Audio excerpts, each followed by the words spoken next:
someone needs. He spent the better part of the year in the minor leagues, so they weren't high on him for a while. Yeah. And now he's pitching well, and I thought he pitched well towards the tail end of last year. So that's somebody maybe to throw in the ring, too. You got Jordan Hicks, you got Ryan Helsley if he shows that he can be healthy. So there's a lot of guys that the next week and a half, it's going to be kind of uncomfortable if you don't want to be traded. And the Cardinals actually did make a trade today. Cardinals traded Genesis Cabrera to the Blue Jays in exchange for minor league catcher Sammy Hernandez. I wonder what happened to Genesis Cabrera. I don't know.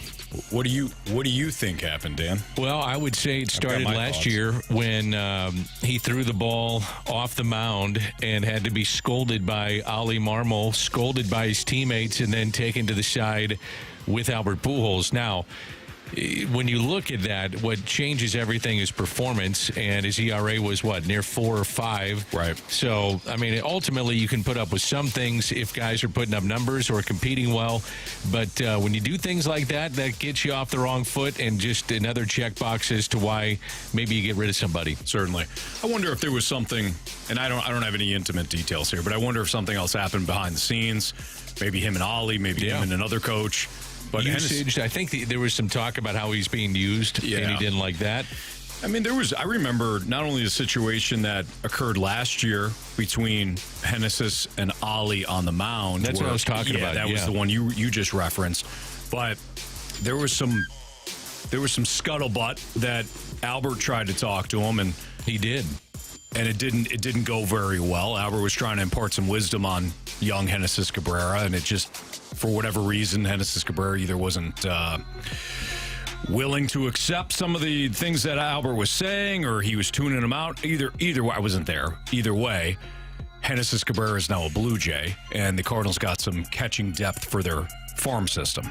Hey, the Cardinals are on Apple TV. I wonder how many people are tuned in. To us or to Apple? Apple. Not only guess the amount of people, but you get to name them, too. About 12. The people who watched Apple TV for Ted Lasso, maybe they're watching the game right now. That's a good point. Yeah. I like Ted. That's a great awesome show. So the Cardinals are up, as Dan just mentioned, the Cardinals are on Apple TV. They're up 1-0 in the top of the third. They got to Justin Steele in the top of the second inning. Tyler O'Neill, who was activated a couple of days ago, played his first game last night for the Cardinals. He got a base hit. Walker got a hit. DeYoung got a hit.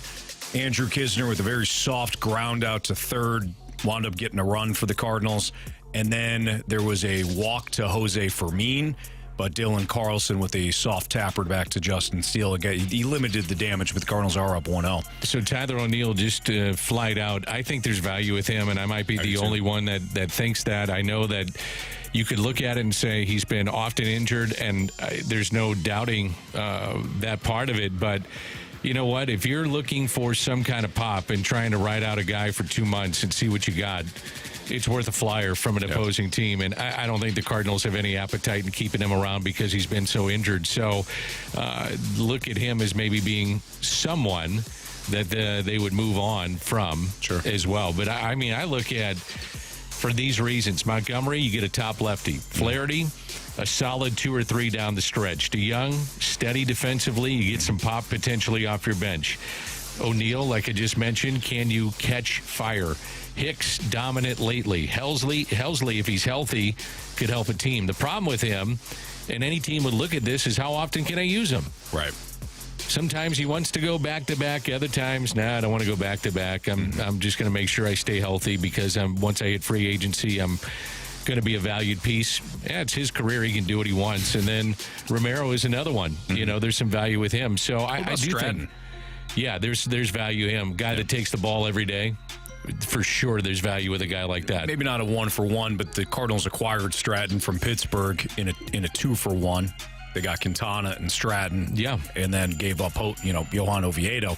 I could see the Cardinals maybe packaging either Montgomery or Flaherty with Stratton because most contenders, most contenders, Dan, need a starter, and if they need a starter, it wouldn't hurt to add a reliever too. So I think there's some fans out there because the team has played well and they're 6-1 since the break. They've won 9 of 11. Is that you say, well, do you stay with this team? Do you keep them together? No. And my answer is absolutely not. They've shown nothing prior to this stretch of games to give you any idea that they would be okay down the stretch. Or are you realistic with it and say, well, I mean, they get into postseason play. If they made this incredible run, what are they going to do if they get in postseason play? They don't have a 1. That's my thing. I mean, who's your 1? Who would be your 2? I mean, they're okay. Michaelis. Yeah, I mean, it's just it's kind of a crapshoot when you get in. I get that, but you still have to have very good starting pitching, and it hasn't been for the better part of the season. Yeah, I think it's, in my opinion, I think it's a little short-sighted to say, well, if you get hot here and you catch fire, then you can still make the postseason. Why would you give up some of these guys? Because you don't have a starting rotation for next year. And what are the odds that you're going to get back in this thing? Milwaukee, I joked about Milwaukee selling like Corbin Burns, who's been dominant the last 2 outings. He's been nasty. I joked about it yesterday about the Brewers trading off Corbin Burns, Dan, and then, they'll collapse. But there's no reason to. No. They're in first place. Their bullpen has tossed 20 2/3 consecutive scoreless innings over the past 7 games. Right. Their pitching has been dominant. They've gotten just enough. They're the Brewers. They've gotten just enough offense. Christian Yelich is on fire again. It's different than a year ago. Yep. It's different than 2 years ago where we've seen the Brewers kind of collapse and the Cardinals were able to catch up. You're not only sitting there at 10 games back, you're sitting there at 10 games back, and I think this is the best Brewers team, believe it or not, over the last 3 years. At least they're playing like it. Yeah, it's interesting. The Josh Hader deal for the long term right now is going to pay off for the Brewers. Then moving Devin Williams to that closer's role, which is, a role that he could have experienced well before this year and the tail end of last year. But, I mean, you look at that. By the way, the Cubs have just hit a home run, so they're tied at 1-1. Who was that? I don't know. Miles Mastrobuoni. It's a tough name. He's a third baseman right now for them. It's a tough name. We're probably mispronouncing it. But there it is, right there. Mastrobuoni. How would you, Dan? You're outstanding at this stuff. Wouldn't you say Mastrobuoni on that? Mastroboni? Yeah. Booney, maybe? Booney? Mastrobuoni? Either way, just mastered one right out of the. He sure did. He's a left-handed hitter, and the bleachers there. It was an exciting moment in that day game at Wrigley. Oh, there's a base hit into center. Flaherty just hung a slider. Dan, don't be doing play-by-play on I'm us. not going to do that. Those days are over. We got legal stuff going on here with the. We cannot be doing play-by-play. So the 636 says Tony Mastrobuoni. Tony Mastrobuoni. That's how you pronounce it. There you go. All right. Hey! They just tied it up. How about the worst name in baseball, Bob Walk, for a pitcher? That's tough. That's a pretty bad one. How about James Outman? If you're a position player, that ain't good. He's the Dodgers outfielder, James Outman. He's a very good player, too. He's very good. He's had a good year. Hey, what are we doing on the show? We're doing all kinds of stuff, Dan. Okay. We're doing basically whatever we want on Friday. Came in hot. We're ready to go, Dan. You did, too. You were cutting your grass. I was mowing the lawn. Looked at the time. I go, I better get to the studio here. But, no, we got Matt Holliday. Matt Holliday's coming up at 4 o'clock. We're going to be joined by Brad Thompson. BT's got the day off today because of the game being on Apple, so he's going to join us at the bottom of the hour. We have a Gauntlet trophy that Marsh needs to save because Jamie and I lost the last 2 days, so Marsh is up in a save situation. But with Matt Holliday joining us at 4, the Gauntlet will be at 4:15. But one of the things I wanted to get into next with you, Dan, is can this team still sell and compete? Because I think when some listeners hear you and I or Jamie and I talking about selling off some of these pieces, they think it's just a wave the white flag situation and all you're going to get is low-level prospects. I couldn't disagree more. But I'm interested in your thoughts on that. So we'll talk about whether or not this team can sell and still compete next in the Fast Lane on 101 ESPN.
It's a Fast Lane on 101 ESPN. Dan McLaughlin filling in for Jamie Rivers. I'm Anthony Stalter. Dan, do you think that this team, the Cardinals, can sell and still compete?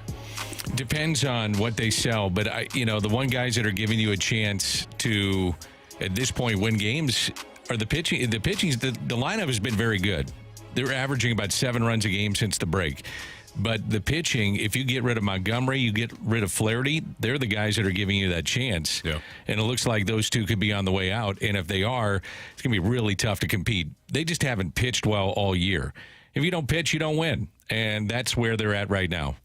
Cody Bellinger just hit a 400-foot home run to make it 4-1 Cubs over the Cardinals.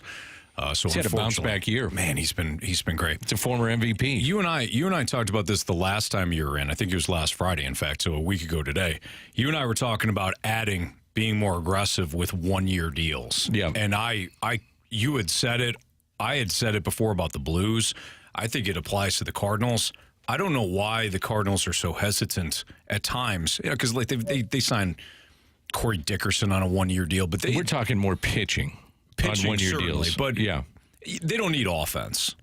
But even if they did, I don't know why they're so apprehensive at times to just add that 1-year contract. It seems like Mo, and correct me if I'm wrong, but Mo is cost control or bust.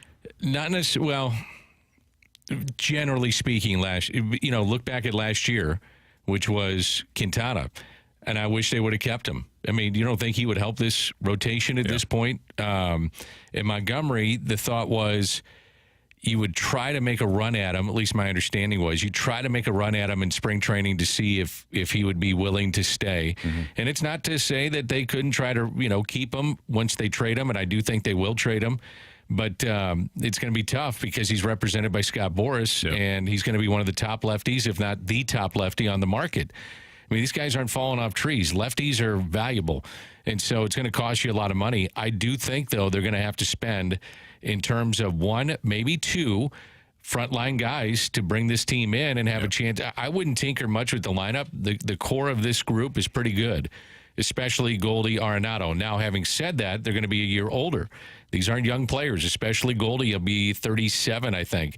But generally, you look at Donovan, you look at Gorman, you look at some of the others, Tommy Edman. If they don't deal them, they should be okay offensively. It all comes down to they have to pitch next year, and that'll give them a chance to win some games. Yeah. Circling back to the point, and I asked you, can this team sell and compete? I mean, you're right. First and foremost, they're still in a hell of their own making. The games in April and May and June still counted. You can't have 2 good weeks of baseball or 2.5 good weeks of baseball before the deadline and say all is well. Those games count just as much, if not more so, than or as the ones leading up to the deadline. But I think when people hear us talking about, and you got a great list there, and we've been talking about these names, trading off these names, it's, well, why are you giving up? And not only that, but why are you giving up to just get low-level prospects? That is where I think the biggest disconnect is, Dan. If you look back last year, the Angels used a rental in Noah Syndergaard, 1-year deal, traded him at the deadline, got Mickey Moniak in the deal for that. He's playing center field right now. He's hitting third. Johan Oviedo, I know it's the Pirates, but Johan Oviedo has been in the Pirates rotation. Think back to John Lester. Who did the Nationals get for John Lester? Got Lane Thomas. And again, I don't know if Lane Thomas is starting for the Orioles, but still, you don't. Even though you're giving up rentals, it doesn't mean that you're going to get low-level prospects that you won't see for 5 or 6 years. I think if Mo is creative and he targets the right teams, you're going to get guys that are going to help you in the second half this year. And I don't think they're going to make some sort of serious run. But trading Montgomery and Flaherty is not necessarily waving the white flag. I do like what you said, too. I'm going to advance the story. To me, this is the beginning of your offseason if you start trading some of these guys. This is the beginning. But I do see a way, though, that they could trade or sign guys on 1-year deals. I think that's something that you could do and not have to break the bank to go out and get a $100 million pitcher. They're uncomfortable doing that. I mean, you look at Scherzer, you look at different guys that could have been here, and it was uncomfortable. They didn't want to dip their toes in that water. So look at one-year deals, maybe guys that are trying to bounce back. And I'd also look at a six-man rotation. I'm not saying use a six-man rotation, but you better hedge your bets. And if we learned anything about this year, they did not hedge their bets. There weren't guys in the minor leagues that were ready to go. Matthew Liberatore, really not ready to go. He hasn't been great since they got him, and they thought he'd be better by this point. I do think he's made some improvement, but not to the point where you say, well, this is the guy that, we traded for thinking he was going to be this big lefty and a guy that's going to be a stable in our rotation. He hasn't turned out to be that. I'll give you a name that does interest me for teams that have deep pockets. What would you think about a Steven Matz going to your bullpen? You got 2 years left for Steven Matz. And is there a team that says, I don't care he's owed $22, $24 million.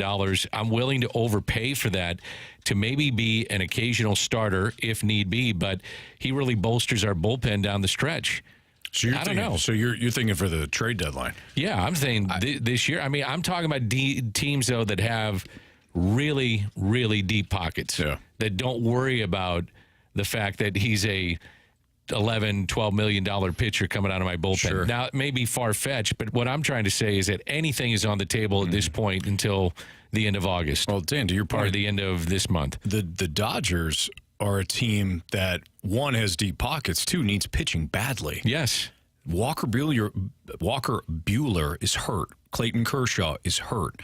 Julio Urias has had a down year, not only by his standards, but by anybody's standards. Who's the big redheaded guy? Dustin May is hurt. There you go. Couldn't think of him. Yeah, they don't have. They've got some guys. They're facing Andrew Heaney tonight. They had a Heaney a year ago. Now he's with Texas. Right. They had some of those guys to fill the gaps. They don't anymore.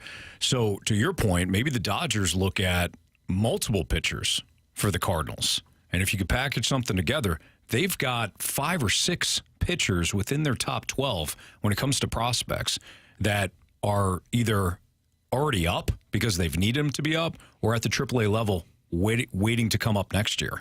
The Dodgers, I think, are a perfect trade fit. And the Cardinals, they've got Graceffo, who's going to be close. They've got Tink Hens, who's probably a couple years away. The one thing that McGreevy is another one. I can't count on those guys. Maybe one of them busts out and becomes someone that you can build around next year. But to me, it's a revamping of the pitching staff. And the one guy I think that you can count on being there, cost control, is Miles Mikolas. And that would be the guy that, I know I got him. Do I feel, this is a big time for Steven Matz. Is this these final 2 months, do I sit there and say, I can build a rotation around those two guys? I don't know. I mean, that's something to keep in mind as you move forward. No, you can't. I said this to Jamie. I'm interested in your thoughts on this, Dan. I looked at Jamie yesterday, and Jamie had brought up, hey, at least you got 2 guys. Matz, you don't necessarily feel great about, but he pitched well last night. Maybe he's starting to turn a corner a little bit. Steven Matz does have a track record of being a pretty good 3. At the very least, he's probably 4. a 5 now. He's probably a 5 now. I've always viewed it as don't look at the Brewers in the NL Central. Look at the Braves in the National League. Look at the Dodgers in the National League. That's what you need to aspire to be. Forget the Central. Get in and see what happens. I know it worked in 06. I know it worked in 11. It has not worked in a long time. You haven't been good enough. Your roster hasn't been good enough. So for me, if I'm Mo, I want to boot Matz to the bullpen by building a rotation that would force me to. Does that make sense? Yeah. I'm not counting. I think Mo, maybe I'm wrong in this, but I think Mo looked at his rotation the last 2 years, patched it, and said, I'm good.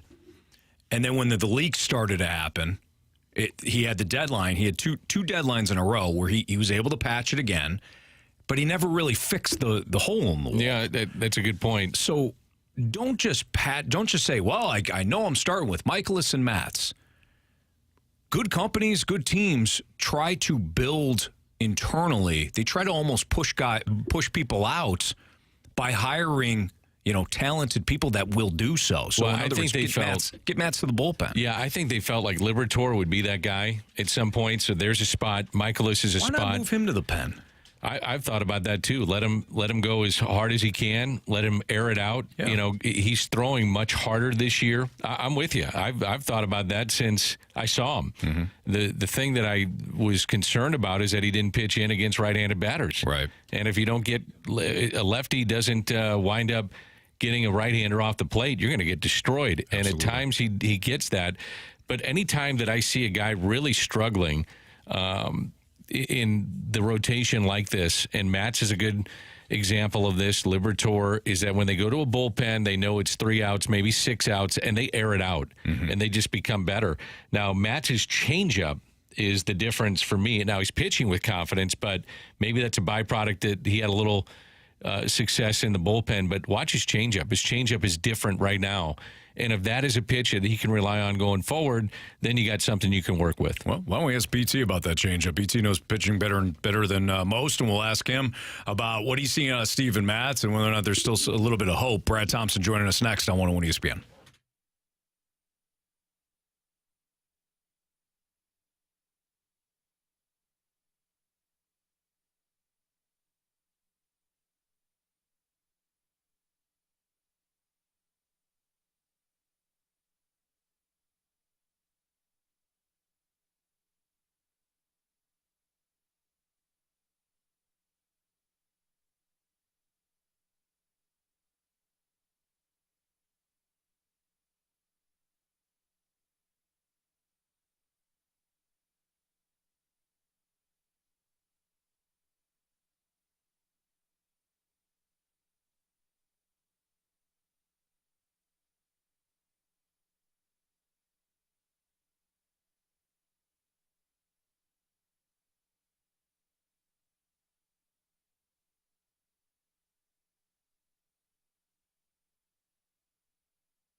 I'm Andrew Marsh. It's time for a Sports Center update driven by Johnny Londoff Chevrolet and Johnny Londoff Autoplex. The Cardinals won yesterday by a final score of 7-2. Steven Matz picked up his first win of the year, and Jordan Walker in his first game at Wrigley Field powered a 2-run blast into the bleachers. The Cards are taking on the Cubs right now, heading into the 5th inning. 4-1, the Cubs on top of the Cards in game number 2 of this 4-game set. We're joined by BT, who's going to talk some Cardinals baseball and some Steven Matz as he once again picked up his first win of the year. I'm Andrew Marsh, and the Sports Center update is driven by Johnny Londoff. Find new roads and shop 24/7 at londoff.com and londoffautoplex.com. Are you kidding me?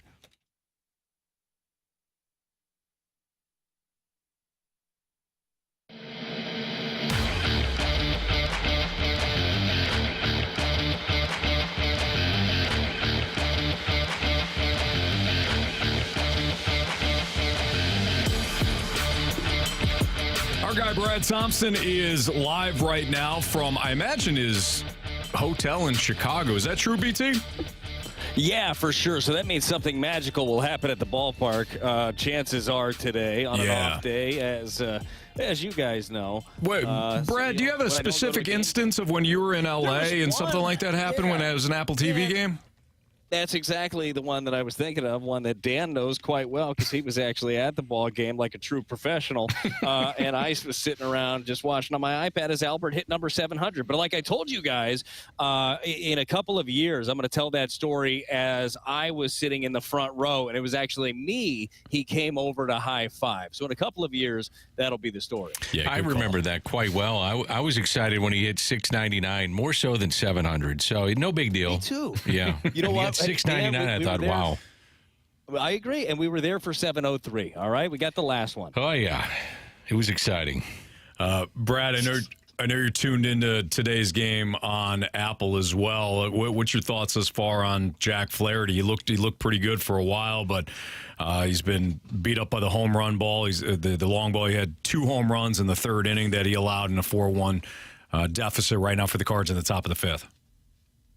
Yeah, just got away quickly, right? He did look very good, was getting on top of stuff really early. Slider was sharp, and then that inning, it fell apart, just fell away from him a little bit. The hope is that he ends up getting it right back, and this offense gets him back into it. But Jack has been fairly consistent. Coming into this one, he had rattled off 3 quality starts in a row, and getting hot at the right time. And I know that you guys have been talking plenty about this. Look, I don't know what the future looks like for Jack Flaherty in terms of being a Cardinal at the deadline. Is he going to move? But I feel like there were probably a lot of eyes on him every time he touches the mound. And I know that there's also like a lot of pressure involved in those things. So I wonder how well, and I haven't had a chance to talk to Jack too much.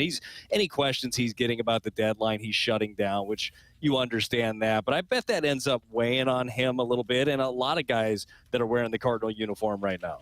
How many guys you think get traded, BT? If you had to put an over-under on 4 or 5, what do you think? And it doesn't have to be big names. Doesn't have to be a big name. I love over-unders.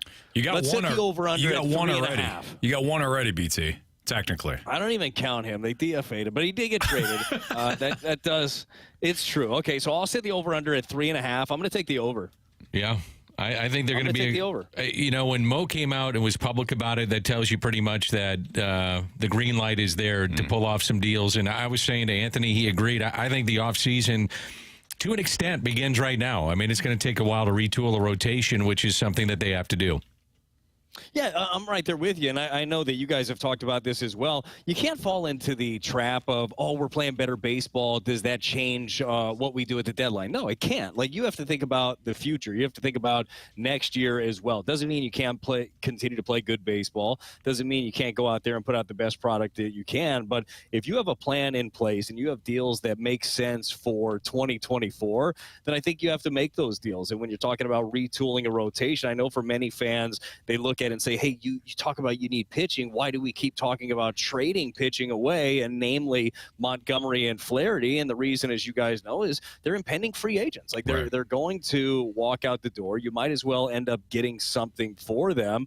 And with Montgomery, I think that they would absolutely love to retain him. But him being a Boris guy, you know that there's a very good chance that he's going to want to test the market at the very least. So there's nothing saying you can't trade him and get pieces, because he's going to be a very sought-after commodity, and then ponying up the money to bring him back in free agency. I mean, BT, just hold on, BT. Hold on. You just turned into a robot with your connection. You went robot mode.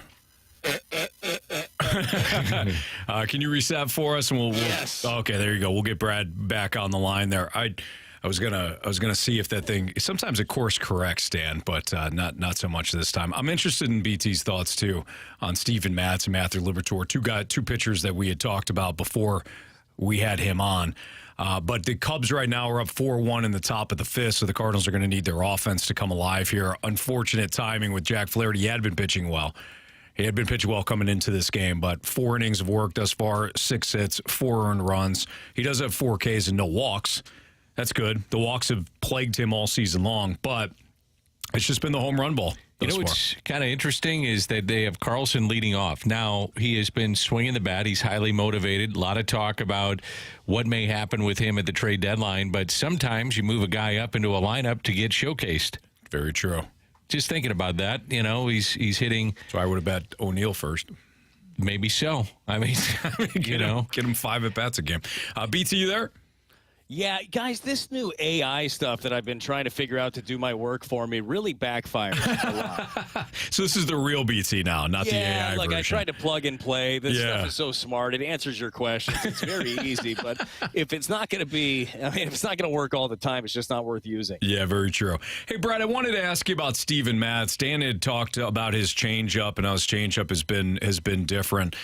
Since he got back into the rotation in early July, has he looked like a different pitcher to you? And I guess this follow-up question is, do you have more confidence that he can stay in the rotation and be effective? Yeah, I definitely have more confidence. I think one of the biggest things with Steven Matz, and this isn't reinventing the wheel here, he needs to command counts. When he's ahead, he's a heck of a lot better. I think that his outing that he had, the first one back in the rotation right before the All-Star break against the White Sox, I think it's the best that I've seen him in a Cardinal uniform. I mean, he ended up lasting 5 1/3 in that game, but he punched out 9.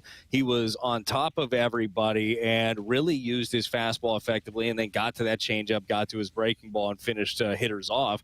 I think the thing for Steven Matz, everybody has a different mentality when they're out there on the mound. There are some guys that are, pitch with their hair on fire. There are other guys that go out there, they're steady Eddie. He's more of a calm guy when he's out there. But when he has that little edge, right, that little chip on his shoulder, like the one where you take his starting job away from him, he gets the opportunity to come back. Like you saw a little something different against the White Sox. I think that's when he's different. He's left-handed. He throws 95 to 97, has a plus changeup and a good breaking ball. Like that will really play. To me, that extra edge is the mentality, a little bit of that killer instinct for Steven Matz. And I think that when he has that, that's when we see him at his best. Do you think Matz has value out of a pen for a team? I do. I do for sure. Now, going back to if you're looking to make a deal for him, you know what he wants to do. You're also paying him starter money, so you wonder how much a team would want to pony up $11 million for a bullpen piece that's not a traditional one. Well, here's what I was saying before. There's only a handful of teams that could do it, and they've got to be huge money teams that are willing to take on the contract. No, you're absolutely right. But my thing is with that, though, I think that you could probably find a better fit at a lesser value, even though the teams that you're talking about, Dan, don't care about the price tag involved. But if I'm going to make a move for a lefty to put in my pen, I'd rather it be a traditional, like a bullpen guy that already has that mentality that can take the ball kind of day after day. But he definitely has value. Going back to what we're just talking about with what the stuff is, what he has, that definitely plays out of the pen because we saw it. Brad, the other guy that I wanted to ask you about was Matthew Liberatore. If he's not going to be, and I know he's still young, but he's had a couple of opportunities here, and it's just you haven't caught lightning in a bottle with him. Do you think he could be an effective reliever for you at the big league level? God, I don't know. I really don't know at this point. It again goes back to like how often can you take the ball? Like what are you able to do out of the pen? I think that Libby is still kind of learning at the big league level, but I think he's not in the big leagues now, but he's 23 years old. To your point, Anthony, I mean he's still got so much to be able to develop, but I think that I think he's learning as he's taking the lumps. Like there are some guys that are very steadfast in their routine and the things that they do. And I think that Libby is a very routine oriented guy. And I think he's learning slowly some of these tweaks that he's going to have to make to have sustained success at the big league level.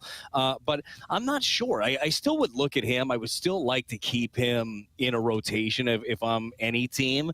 But when you have a big arm and a big lefty, when you know the velocity can play up out of the bullpen, there's always the idea of down the road a little bit further of sticking him in the pen. But I would be more inclined to keep him as a rotation piece, either keep him as depth. He's certainly not a hands-off prospect either in a deal. And 23-year-old lefty with the kind of upside that Libby has, I'm sure there would be some phone calls about him as well.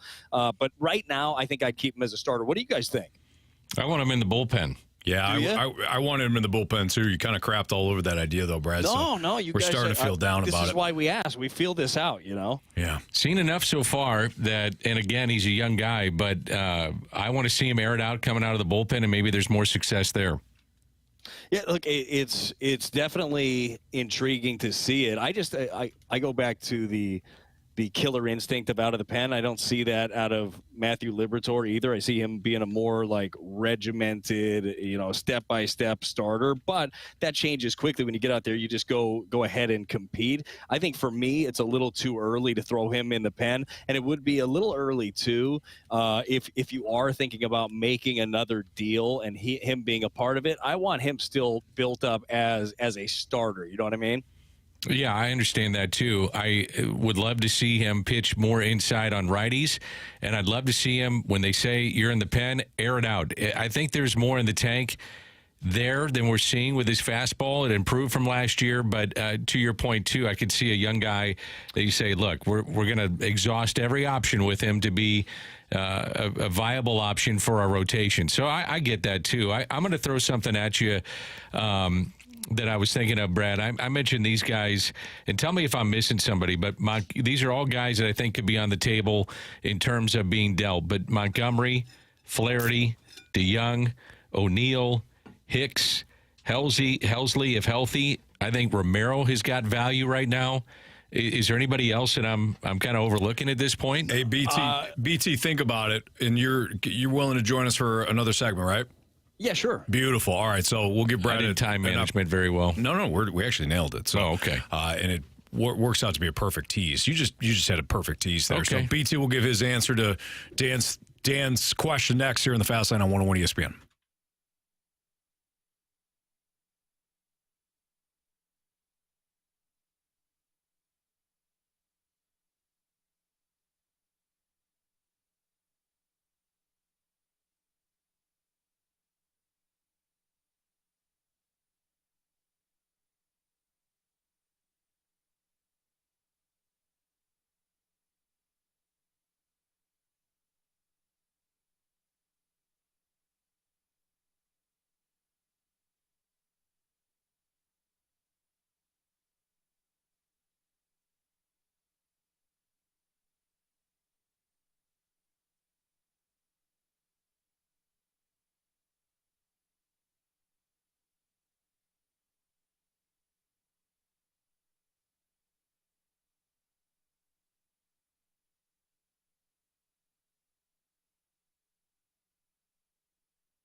segment with our guy Brad Thompson, who is live in Chicago here on 101 ESPN with Dan McLaughlin filling in for Jamie Rivers. I'm Anthony Stalter.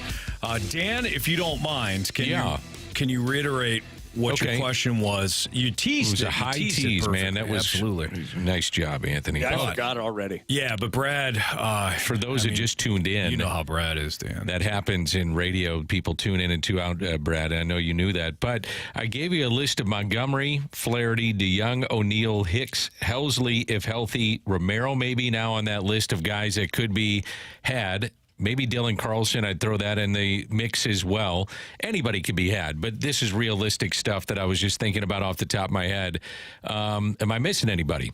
No, I think it's a lot easier right now to go over the players that are not going to get traded or wouldn't be on the table, right? That you have your corners in Goldie and Arenado, like those guys aren't moving. Jordan Walker is not going to be moving. And after that, like, who is on your absolutely won't happen list, fellas, like other than those three guys? Nobody. Probably Donovan they'd like to keep. I'd like to keep Donovan. I'd like to keep Edman. Michaelis. Well, for sure. Michael is still going to be there. Absolutely. It's still got the contract. I think that's a good one. But there are not too many of them that are for sure not gonna at least be in play. Like, it's a really interesting time, and interesting might actually be the wrong term for John Mozeliak and for the front office. They've just never been in this position before where they're the team that's getting all the phone calls about their different players, and there's a lot of pressure involved. And whether, like, I know that we always talk about this, but it's easier to talk about it not being the ones that are making the decisions. Every decision has a life of its own. Like, your one trade should not affect any other trade because it's an isolated incident. But when you have had a couple of trades here as of late that have not worked out the Cardinals' way, name one. You guys believe that? Well, I don't have any off the top of my head. Okay, I really don't. But we were talking about Matthew Liberatore earlier, weren't we? But not off the top of my head. I don't have the one. Like, wouldn't you guys believe that just the human element creeps in of like, I don't want to make the wrong one. I don't want to see this guy go have success elsewhere. But that's a tough way to make a living, right? It's like the old adage, scared money don't make money. Yeah. Like, you have to be able to go out there and you have to do your thing. But wouldn't you think that creeps in if you're the front office? I'm sure it does. But Brad, to your overall point, it shouldn't. You can't be afraid to not, make a deal that you think is going to help your ball club because the Rays picked your pocket for Randy Arozarena. I mean, the Ozuna one even. Look, you wanted a middle of the order bat to go with Paul Goldschmidt. That was the price of doing business, and it's unfortunate. I wish they had Gallen and Sandy Alcantara in the rotation right now. But again, that's just kind of the price of doing business. To your overall point, you got to be able to make some moves and put your huevos rancheros on a plate. Well, here's the other thing too is that Mo is under contract for one more year, and he may just say, you know what, I'm done after that year. And I'm going to move to something else in maybe the Cardinals organization or just take a break, whatever, and says, I'm going for broke.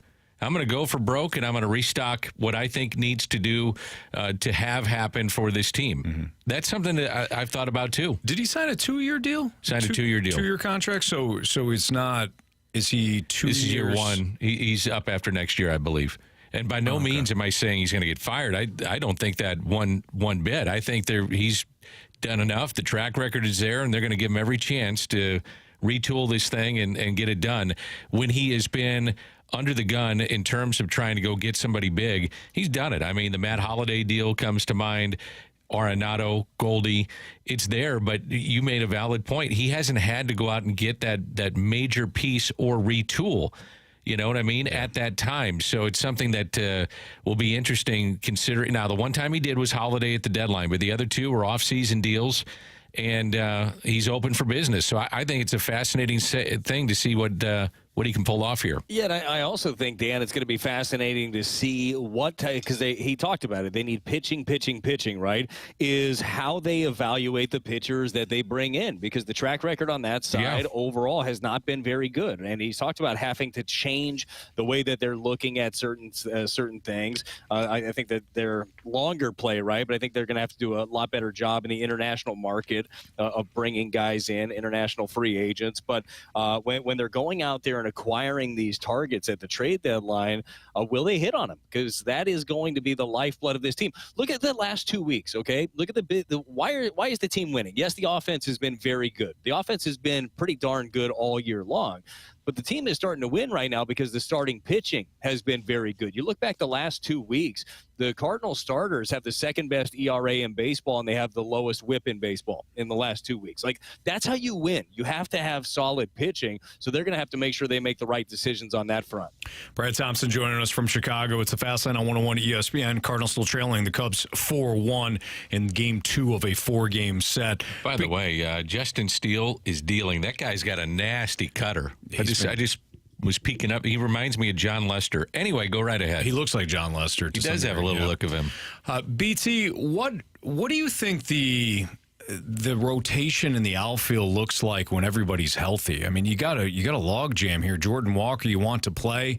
You've got Tyler O'Neill activated, and maybe they trade him. That frees up some of it. But when Donovan is healthy again, and Edman is healthy again, and you got Carlson and Newt, what do you think the game plan is when it comes to the outfield?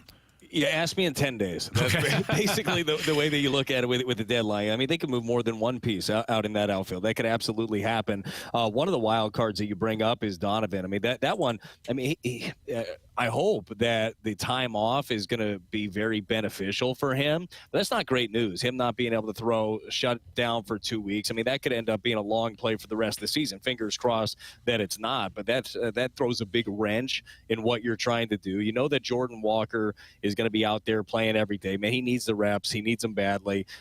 You've seen some good stuff out of him. You see some closing speed. You've also seen, you saw last night he played that Yan Gomes single into a triple. It's going to happen every once in a while. Have you guys ever seen, and Dan, I mean, you have been on the call for a lot of baseball. Have you ever seen a fly ball go up and 4 fielders all put their hands out that didn't see a baseball? Have you ever seen that before? No, I haven't.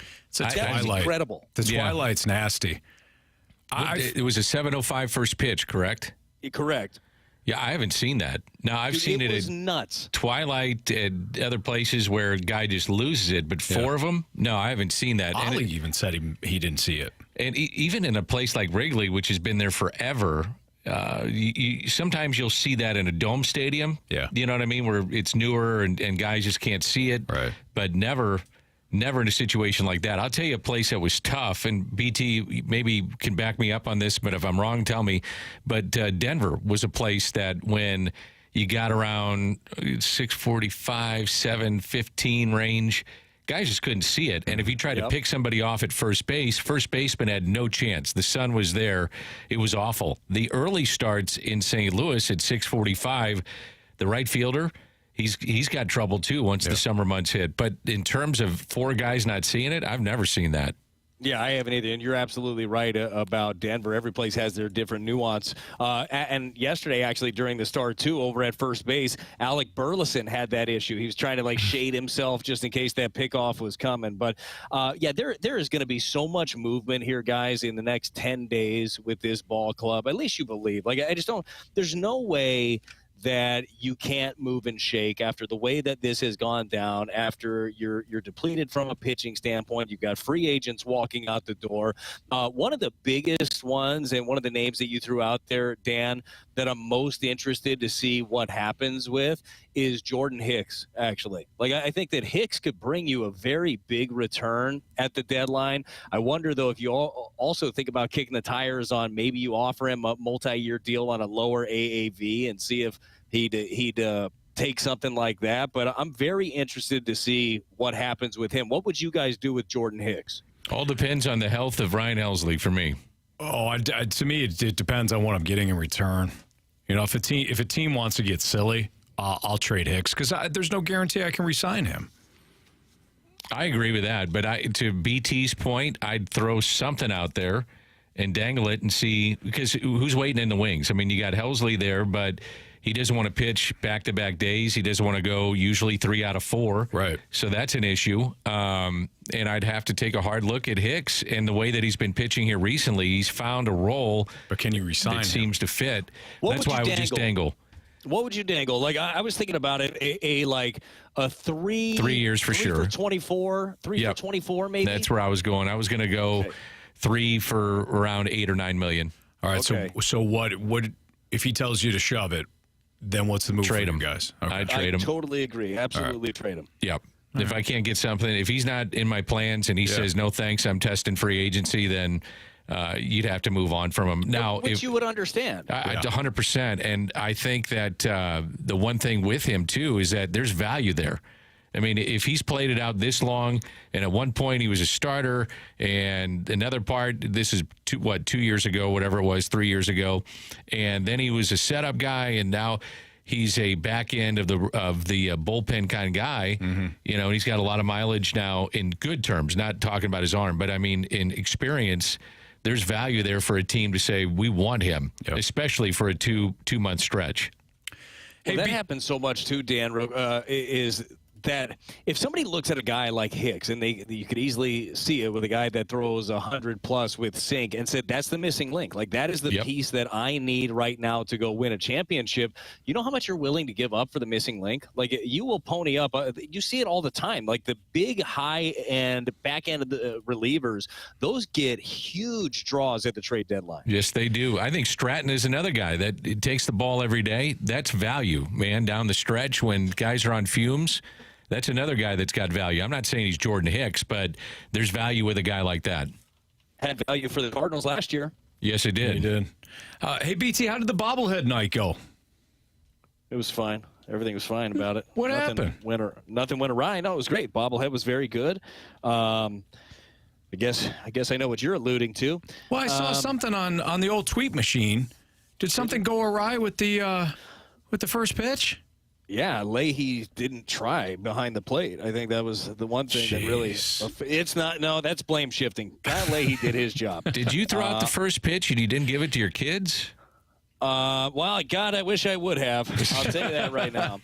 But I have both of them out there. I couldn't just pick one of them to throw the first pitch, right? Like that's going to cause even more. Every other year you're going to have a bobblehead. You could have gone with one of them. You're selfish. Chip, I just, and I'm stupid because I would much rather my children take ridicule than me. Like, that's what fathers do. Like, they pawn it off on their children. But I pulled it. And, look, I went to the ballpark to drop off my bag the next day on the travel day. Wasn't working the game. And the amount of just head down, shaking the head, shame looks that I got from basically everyone that I encountered, like, it was enough to make a grown man cry. I mean, it was very disappointing. I pulled it a little bit. It wasn't awful, okay? It wasn't like 50 Cent. Wasn't that bad. It wasn't Baba Booey. What about the mayor in Cincinnati? That was awful. He was trying to throw into Eric Davis. That may be the worst. Oh, that's yeah. Well, how about the kid in Boston that hit the photographer right in the beanbag? Oh, yeah. I was there. That was the game we were doing. Oh, really? Yeah. It was unbelievable. That's a tough day. I was working with Tim McCarver, and I said, did you just see that? What happened? I said, you don't want to know. You've experienced it a lot. And then we showed the replay, and he goes, oh, my God. But, yeah, the experience itself was the bobblehead was fun. Everything was great about it. We had a good time at the ballpark, and it's been constant fodder for everyone else. Even had a report during the game yesterday as Alexa was kind enough to get Dusty Blake, the Cardinals pitching coach, got him to break down the entire pitch. And boy, did he get really in there. There was a lot. He said, I tried to do too much with the last 2%, which story of my life. BT, love you, man. Have a great rest of your time in Chicago, and we'll talk to you again next week. All right, fellas. Sounds great. Great talking to you guys. You too. We'll see you, buddy. All right, it's the Fast Lane on 101 ESPN. Cardinals still trailing 4-1 in the bottom of the sixth now. Time's running out here. The Cardinals, if they want to continue their current win streak, they're going to have to start hitting. So we'll keep you updated on that game. But wanted to change it up a little bit. SEC Media Days. Let's talk about that and some of the highlights from the week, Dan. The coaches are great. You got the coaches. I mean, Lane Kiffin was animated as always, and then you got one team, the players specifically, they were kind of barking at Georgia. No pun intended. No, we'll tell you that is next on 101 ESPN.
Well, one of the biggest weeks in college football, at least not during the season, would be the SEC Media Days. And that just concluded. So, I love Dan, them. yeah, you and I have been talking. You love the coaches. I think it's hilarious. You love the Smack talk, going after each other, little underlying shots at everybody. I think it's hilarious. There's always something. Yeah. I remember when Cliff Kingsbury, when he was the head coach at Texas Tech, took a shot from then Arkansas head coach Brett Bielema. Which one? I mean, they've had 10 in the last 5 years. Very true. So in this specific case, Bielema said that real football is played with a fullback, basically. Okay. Not the run and shoot here. Not the run and shoot, exactly. Yeah. And Texas Tech went into Arkansas that year and beat them. That happens is that these guys, they have long memories. Mm-hmm. And all of a sudden, it's a chance to run it up on you or do something that you called out on us. Yep. We're going to put it right back to you. I love it, though. I do, too. It's fun. I've always said this about sports. It's not just sports are what? They're entertainment. Yep. They're big money and all that. I get that. But they're entertainment. That's why we love them. You sit down and watch a movie. You sit down and watch a TV show that you're going to stream for, hours on end. Give me something give me something or somebody to root for. Give me something or somebody to root against. And that's my man, that's Lane what the Train. SEC. Oh, well, Lane, he's always bringing the fire. I do. And Drink is pretty good too. Drink's He got is. some stuff. I think Jimbo Fisher at Texas A&M. A lot of people don't like that he's kind of gone holier than thou on paying players and all that kind of good stuff. What'd you think of Kiffin's comments about how college football is basically a disaster now because of the NIL situation? I didn't like it because, to me, look, these guys, for what they put into their bodies, what they put their bodies through, I should say, for 4 to 5 years, and what the CBS Field of 60, whatever it is, for March Madness is $8 billion. You look at every Saturday, every Friday night, every Thursday, some Wednesday night games on prime time, and how much these guys are generating for these schools and for these conferences. Pay them, man. They've earned it. Pay them off their likeness. That's all this is. Exactly. And I realize it's a can of worms. I do. Should have been paying them before this, in my opinion. I'm not naive. Absolutely, I'm not naive to think that there isn't a situation that has been created here where the haves have more now and the nots don't. But how much sense did it make where a player was suspended for signing autographs? It's his signature, right? For stupidity. I mean, it's insane. They're not paying them like NFL players where you have a contract, and maybe at some point you eventually get to that. But when Luther Burden wants to have his image, his likeness on the hot Riplets chips or whatever that is, well, pay the guy. It's his likeness that's going on the damn bag. And the shelf life of a football player, what is it, an average of 3.5 years when they get to the NFL? Absolutely. And the NFL gets a feeder league, essentially, through college football. Right. I mean, come on. Let these guys make the money that they have a chance to make, as you mentioned, off their likeness, off an autograph, off a picture, putting their likeness on potato chips. I don't care. But they should have the opportunity to do that. Now, at what point do you stop?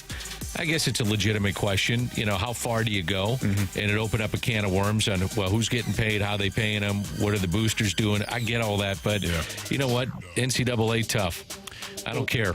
Dan, to your point, though, what are coaches really ticked off at? They're ticked off at these guys entering the transfer portal. Exactly. And now that's what they're mad about. Exactly. They're not mad about these kids being paid. They're not mad about anything outside of, is Alabama or Texas or whoever going to come in next year and scoop up my recruit because they're willing to pay him, an Auto Center's Nissan Herculaneum deal. Best cars in the business there, Dan. Don't you? Thank you. I was waiting for that. Yeah. That's what these coaches are ticked off. Nice ticked work off on that. That was it was very nicely done. We try. How about, though, the coaches at any point in time can get out of their deal? Thank you. So a coach can do that and leave the kids that they recruited maybe for a particular system that they wanted to play in, that kid. And now all of a sudden a different system comes in and that kid is left out. Right. That's not fair. Yeah, the next head coach has got a different quarterback. Exactly. His pro style system more so than the spread offense that the kid just that was the incumbent was playing. And Jimbo Fisher signed for $100 million and left Florida State. Come on, dude. I mean, that's ridiculous to me that he is complaining about the money that is going to be given to these kids. And you hit the nail on the head. They're just frustrated that these guys have a chance to leave. And basically, you got to re-recruit your kids. Well, tough. That's part of the job now. That impacts them. Yes. They're ticked off because it impacts. That's the part that really impacts them. They don't care the kid's making money. Not one bit. It's the transfer protocols. And maybe they do a better job at some point, Dan, of limiting the transfer protocols on and that. Some kid is coming from a poor background and now has a chance to help his family. Yeah. Which is very true. And do so in a way that's not, what happened at USC, where USC was setting up guys like Reggie Bush with the housing, and the parents and the family were staying at these housing, and all of a sudden Reggie Bush has got to hand over his Heisman Trophy because he accepted something for his family. I mean, there's a lot. Again, this is kind of it's a can of worms situation. So this is from the 314. Dan, these are 18-year-old underdeveloped brains who get free meals, paid for, clothes, facilities, etc. As a student athlete at a university, you are king bleep. Your life is abundantly better than anyone else's on campus, and now they want to be paid for that. Yeah. Well, let's also say that these kids, Alabama being a great example, look at the institution that has now been built at Alabama. Mm-hmm. Look at the money that the football program has brought to that institution for non-student athletes. Housing, you talk about the classrooms, the buildings that have gone up. He's one of the most important people in the state. Yeah. Because of what he's done for the university. And these kids are put through the ringer. Trust me, I know. I had a brother that did this. Mm-hmm. And it's not a normal student athlete. I mean, they go through a lot physically to be out there every Saturday and to be doing this and raising the kind of money that they do. So, yeah, it is different than the normal student athlete. I got two other points here. One, this seems personal. This text message that came in or YouTube, it seems very personal. Second of all, I'd ask this person, when you were in college, if you did go to college, did you have an opportunity to work in the summer? Make a little money. That's a great point. Make a little money. Or even during the school year. Maybe you had to pay for your books and you're bent out of shape about that. I did. I worked every summer in between college. I worked at a pharmacy. And I had an opportunity to earn money. These players do not. A lot of them they can't make that money because it has been a violation, or they're training, or they just can't. So yes, they get scholarships. Okay, I get that. Yes, they get the education and things like that. I'm not overlooking that, but it's not as if they're not giving something back to the organization, the program in return. That's right. So I until you realize everything that's going on, take a step back and look at perspective. The other thing is, if you're working right now, so consider it as a job. Don't consider it exactly.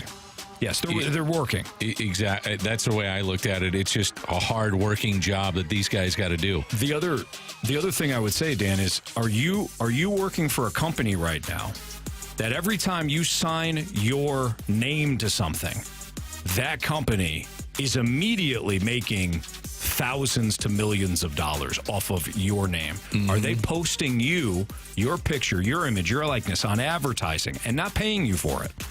I think you would be ticked. Ed O'Bannon. It's on the cover of a video game that's going to generate, and it did, millions of dollars, and he doesn't see a penny of that? Right. That's not right. Free enterprise, baby. There you go. Free enterprise. I'm sorry, I thought this was America. Maybe not. I thought this was America, Dan. I just look at these guys. It's a job.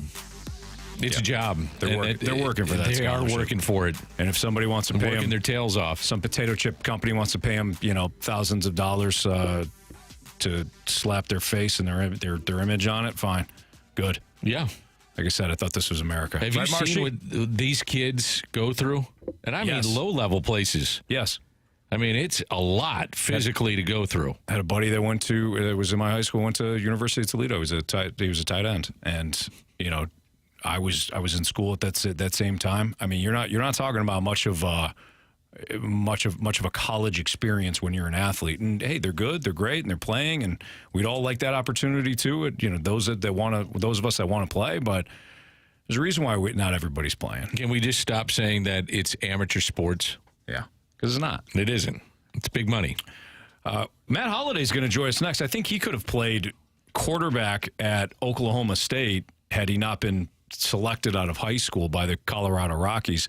Maybe we'll get his thoughts on this. We'll certainly talk some baseball as well with Matt Holliday, who joins us here on 101 ESPN.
With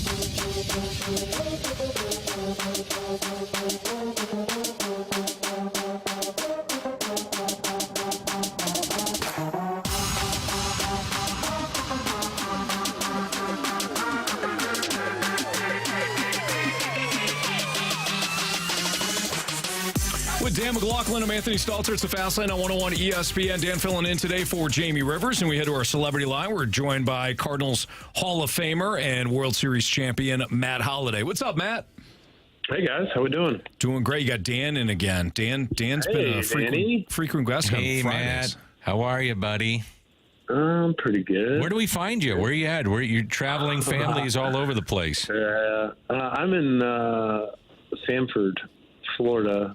We just watched Ethan in a tournament, and then we're headed to Bowie, Maryland, to watch Jackson, and our flight got delayed, so we're going to be cutting it close trying to get to his game tonight. Hey, congratulations on his promotion already. He's tearing it up, man. It's great. Yeah, he's doing good. He's doing good. So I got to go watch him at the Features game, and roughly after that, he came home for a couple days for the All-Star break and got the call that they're moving him up to Double-A, and he's done pretty good so far. So he's moving it up, moving on up. Love it. Love it, love it, love it. Do you, when you're watching Jackson play, do you ever get just kind of instances of, oh, yeah, wow, that looks like me? Not really. He's just physically so much different than me, and plays shortstop and bats left-handed. So exact opposite of you, basically. yeah, pretty much. I don't know. I just enjoy watching him play because I know how much he loves it. So he plays with a passion, and he plays with a joy that I enjoy watching. Is Ethan more in line at all with the way you played? He looks more like me. I mean, he's bigger like me, but he also plays shortstop and bats left-handed. So does he have hair? He has lots of hair. Okay, so. good. All right. Just checking.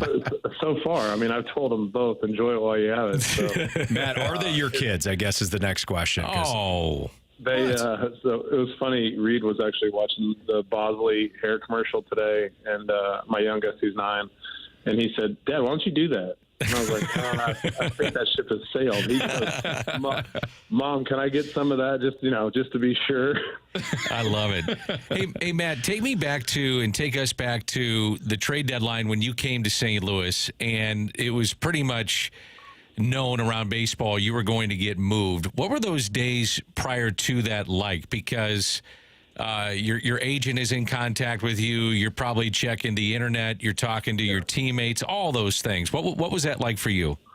Yeah, it was exciting and nerve-wracking, and just a lot of emotions because I was with the A's and knew that wasn't a long-term deal. Even going into it was kind of a weird situation. They were essentially trading with the idea that. They thought they were ready to compete, and I would be there just 1 year and then move along. So Billy Bean, who I like and have a lot of respect for, called me in the office, and this is probably 3 or 4 days before I got traded to the Cardinals, and said, "Hey, if I don't get the equivalent of the back then, I think a Class A free agent was 2 draft picks or pretty good. So he said, if I don't get the equivalent of essentially 2 first-round picks, then I'm just going to hold on to you to the rest of the year." And I was like, "Oh man, yeah, that's not what I wanted to hear." But I had heard the Cardinals obviously were interested in trading for me when I got traded for the A's, and then traded to the A's, and then so I knew that through some friends and some back channeling that they were trying to work out a deal. I was hopeful. We were in New York, and I think it was the 24th, so there was still maybe a week left before the deadline. So I got moved a little bit earlier than most of the big trades, and so. It's exciting, Dan. I mean, I guess especially when you're in a last place team, and you got teams that are in contention trying to trade for you. It's interesting, but at the same time, it's also a little bit nervous where you might end up and how it all might play out. But my situation, all the situations are different, but my situation, it was an exciting time. Matt, I was watching the Cardinals game last night, and Jordan Walker had himself another fine game, and I almost thought to myself, man, I'm like, we're almost underselling how good he has been as a rookie, just because this has been a down year for the club. It's kind of hard to, it's just cite one guy. But when you're when you do have an opportunity, I know you're busy, but when you watch Jordan Walker, who's now hitting 282 on the year, he hit his 9th home run last night. What are you seeing? I mean, he's only 21. Yeah. Well, I mean, the physicality, it jumps off the page for a 21-year-old. I mean, he's physically imposing. The athletic ability, I saw him make a really good catch. I think he's getting more and more comfortable in the outfield. So that's exciting. And I think, he hits the ball really, really hard. And you talk about, not hitting the ball in the air enough, and you'd like for a guy with his stature to hit the ball in the air. Sure. I think we all agree with that. But I think he does hit the ball so hard that his average is going to be good. I mean, he's going to hit for a higher average than most guys that hit the ball on the ground a lot because he hits it so hard. So I think it's exciting to think that he's only 21. And, I think sometimes we get fooled by it because he doesn't have the body or the, really the face of a 21-year-old. He looks like a grown, 28, 29-year-old. Yeah. So, but I think it's like you said, the team has been a bit of a disappointment, but I think his performance and his, the exciting part about having a cornerstone player at 21 years old that, you can kind of look down the future and have a middle of the order bat is pretty cool. So I think that part is definitely maybe under celebrated so far. Matt, your family has been intimately involved in college baseball. We were just having a discussion about NIL, name, image, and likeness, and football and basketball might be a little bit different as baseball doesn't garner the TV as much and maybe the attention. Has your family had to deal with that at all? Maybe people have come to you with your kids even and say, hey, if you avoid the draft, we got NIL money. And then with the coaching aspect of that, is that ever crept into baseball for your family? Yeah, I mean, it's a real thing in college baseball. I mean, when you're talking about, it's not football probably money, and it's not probably basketball money, and maybe not to some degree close. But I think when you scale it down, it's still you got kids at mid majors, transferring to big schools and getting a couple $100,000 in NIL money to go, and then. If you take the money and don't use scholarship and use the money then you can, essentially you're a walk on and you could kind of be a free agent every year. And so I think that there is some rules, that I think, and maybe some caps, it seems like it's going to be very top heavy in baseball, a lot like it is in football. When you talk about the ability for certain schools that have an alumni base and they have the ability to have NIL funds in the millions as opposed to, schools like Oklahoma State and some of the, sort of more, I don't want to say, it's a smaller Division I school compared to, some of the schools that have alumni bases that are huge. So, Josh's NIL budget's not what LSU and Tennessee and Arkansas and some of these very baseball crazy and parts of the country, what they're giving out. So he's just going to have to look at it a little bit differently. I mean, I think you start to have to, you're going to probably play younger players and you're going to have to kind of develop and coach and which is part of your job. But I think that you're going to have to outcoach people and outdevelop to hang with the big boys that are buying the free agents, so to speak. And so. It's definitely a new landscape in college athletics, and baseball is definitely included in that. Matt, you have intimate knowledge about what the baseball players go through at Oklahoma State, but I also know that you follow the Cowboys football program, and I know you follow some of the other sports as well. When Dan and I were talking about this, somebody on our text line basically, vehemently disagreed with our take of if you have the name, image, and likeness, you're going to get paid. You should. It's your image, and we made the point of it's not just hey they play on Saturdays or they play on Wednesdays and that's it. Can you talk about the hard work that goes into the daily grind all year that these college athletes go through? Well, yeah, it's definitely I think that there's For me, I think that, if there's money to help, particularly in baseball, when you start talking about 11.7 scholarships, the great thing for NIL for baseball has been, Josh can raise enough money to get all of the players, to be able to go to school on a full scholarship. So none of our players, you can get to the point where you raise enough NIL money that you can get your team, essentially all scholarships, where in the past, you had a lot of players that were having to pay, part of their scholarship in baseball, because 11.7 for 40 players doesn't go, especially when some of them are top heavy, to get them to come. And so there's definitely been some positives, but it is a year round, sport, and these guys work extremely hard, and they make a lot of money for the schools. If the football team's good, the enrollment goes up, which means the school makes more money. And so I do think that it is important to convey that the players, they do live a professional schedule. I mean, I think the NCAA has put guidelines on practice schedules and how much you can do. And so I think the NCAA has governed that pretty well.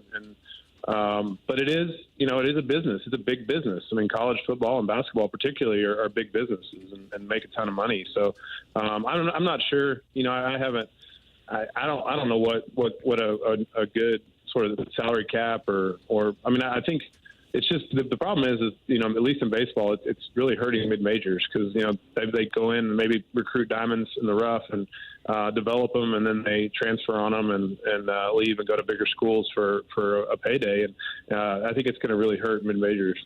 Cardinals are playing at Wrigley. Did you enjoy that? And secondarily, what was your favorite couple of ballparks to play in?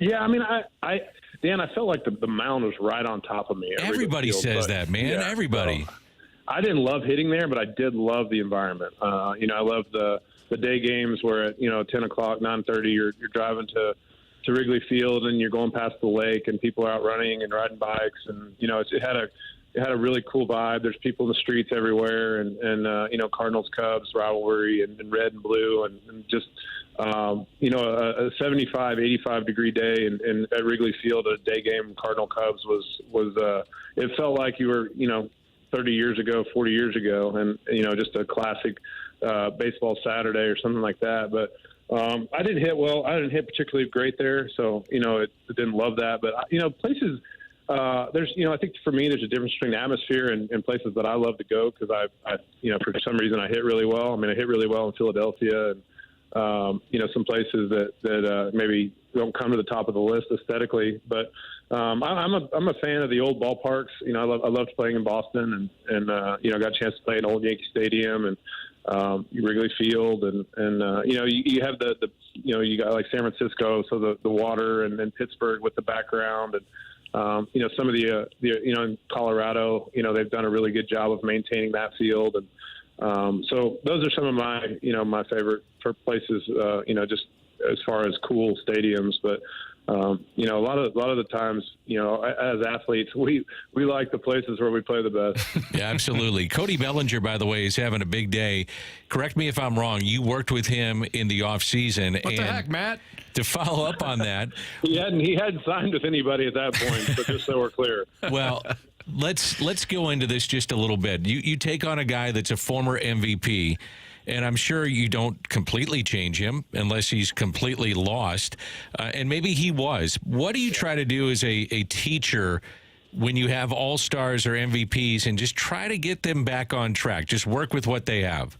Yeah, I mean, I think that's one thing with him. I just talked about some of the things that I saw were bad habits that he had fallen into that didn't look like, what I saw when he won the MVP in his more productive years. And, just really moving fast, like his head was coming forward, and his movements were just really, kind of pulling off the ball, and just he was getting into some really bad positions with his body, and it looked like he was swinging really hard, but he's like, I'm not trying to swing really hard, but he was in a bad position, so to make up time, he was having to try to put more effort into his swing. And I think, like you said, Dan, you're trying to remind him of who he is. You're not trying to reinvent him or make him somebody new. I think you're just trying to take a look, especially when he has the path to point to, and just work with some kind of basic. Let's get your direction back. Let's get your head placement back, and then see how that feels, and then kind of go from there. And so. I'm really happy. I'm not going to take any credit for how well he's doing. He's doing great, and he looks, healthy and happy. And, I know that they probably are considering trading him, but, sometimes a guy like that, kind of finds a new comfort zone.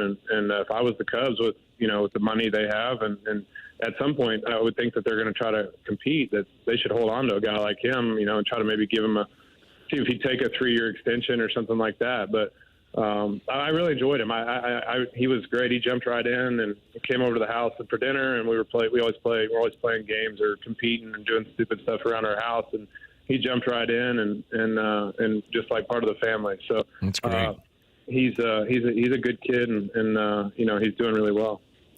Matt, we love talking shop with you, man. Have a great rest of your weekend. I hope you guys make it to the game tonight on time.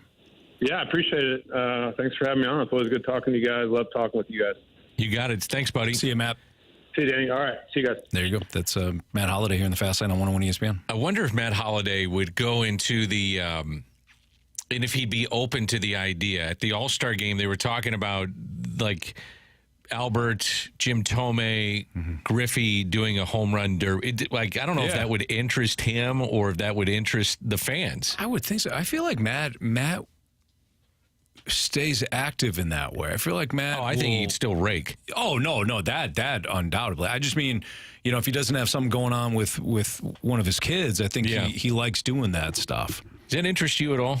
Yeah, absolutely. You'd like to see the old timer guys? I know he's not an old timer, but you know what I mean. Why don't we talk about it next on 101 ESPN?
101 ESPN Sports Center.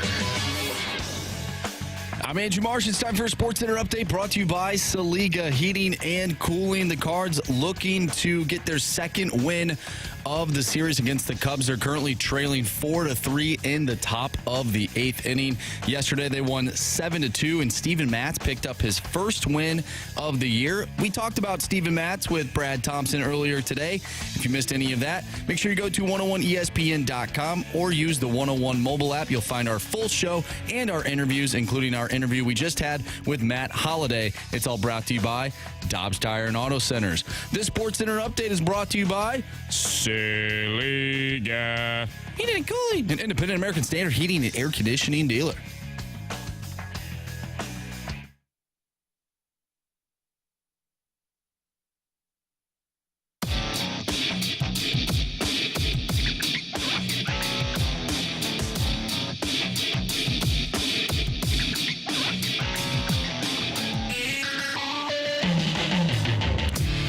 Well, with Matt Holliday joining us last segment, we're back on schedule when it comes to a 4 o'clock Gauntlet. And Marsh, you feeling okay?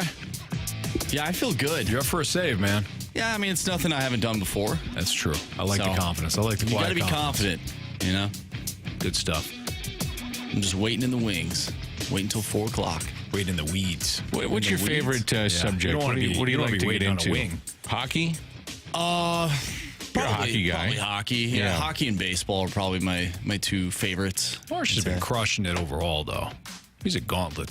He's our best Gauntlet player. Is that right? Yeah, easily. I heard you on football the other day, and you didn't get any of the questions right. No. Is that true? Was I listening properly? Probably not. I'm sorry I had to bring it up.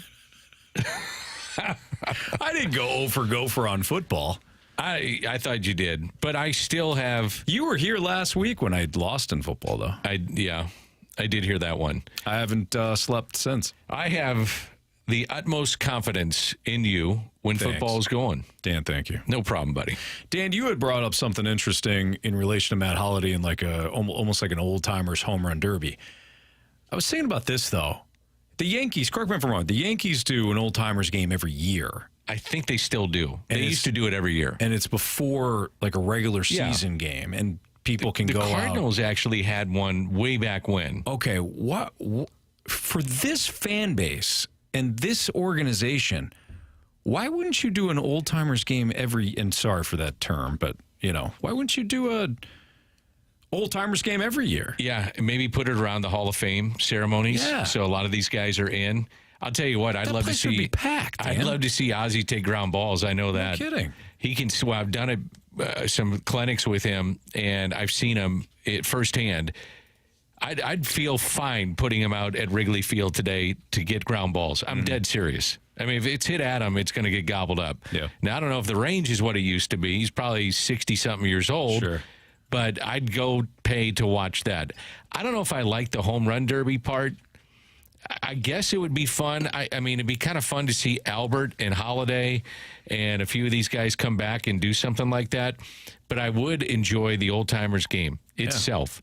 I think it'd be kind of cool. I think it'd be great. And you got to get enough pitchers, so maybe one, you just throw one inning. Exactly. But you could do that. I saw Nolan Ryan throw a first pitch. Oh, man, it wasn't that long ago, and he hit like 75 or 85 on the gun. Unbelievable. It's crazy, man. So the Yankees did it all the time, to our point, and people loved it because whether or not the player played or not, they would be in uniform, and all these guys would get announced of being back in town. Yeah. And to me, that's what it's all about. It's a reconnection to your past for fans of that era, of that particular player. And you bring your son or daughter and say, hey, when I was your age, that was my favorite player to watch. Right. And I think that's cool. I think so, too. I mean, and to your point about Ozzie, and these guys aren't old. Like, Matt's not old. No. Rick Ankiel is not old. No. I saw Rick 2 years ago when we did the O'Fallon Hoots home run derby against the Riz show, and Rick put on an absolute clinic. Oh, yeah. And you can bring guys in that are still not that far removed from the game. Yeah. Brandon Moss would come to mind, for a home run derby or something. Guy, yeah. And it doesn't need to be the Cardinal Hall of Famers or Baseball Hall of Famers. You just bring back guys that played for the Cardinals. And it's fun. And you'll have some big-name guys coming out there, but you'll also have others that say, hey, I just want to come back and be a part of the show. Yeah. And that's cool, too. Besides Brad Thompson, of course, who's one of the guys that you always enjoyed watching that may not have been a big-time name? A big-time... and I didn't mean that to be a shot at Brad there, but that's a good question. David Eckstein... I mean, it's a pretty big name. I mean, you're a World Series MVP, but I just love the way that he went about it. Skip Schumacher, loved it. Loved the way that he did it. Matt Adams was another one. These aren't huge names, but these were guys that I connected with and were close to at that time. Yeah. And I loved watching them play. You knew you were going to get the effort, and that's all I wanted. If you gave effort... And, I mean, David Eckstein squeezed everything out of what he did. So those are guys that come to mind for me, for sure. That's good. Yeah. I always enjoyed watching Skip. I always thought Skip Schumacher was just a solid player that any contender would love to have on their team. Smart player. Yeah. Ran the bases well. Multiple positions. And he made himself into a very good second baseman. Now, think about that. He moved from the outfield to second base at the major league level. There's not many guys that can do that. And did fine. And Jose Oquendo, of course, the secret weapon, a huge part of that. And I'm glad to see Jose get the recognition he deserves going into the Cardinals Hall of Fame, which is richly deserved for him. Absolutely. I mean, I know you've listened to our guy Chris Duncan. The late great Chris Duncan talk about just the man hours that Jose Oquendo put in with him going from first base to the outfield. So yeah, I would like to see it. I would too. I would like to see it come in a Cardinals annual old-timers game. 314 says Beltran, Walker, Holliday, Pujols with BT pitching. Oh, come on. Why would you do that to BT? Poor BT. He just gets destroyed on this thing. He's a good guy. Maybe good family man too. You just you shorten the walls too. So you're going to see some bombs? Sure. Yeah. And just make it fun. Boy, some of these guys, I don't even know if you need to shorten the walls. I agree. Matt Holliday would be one of them. Absolutely.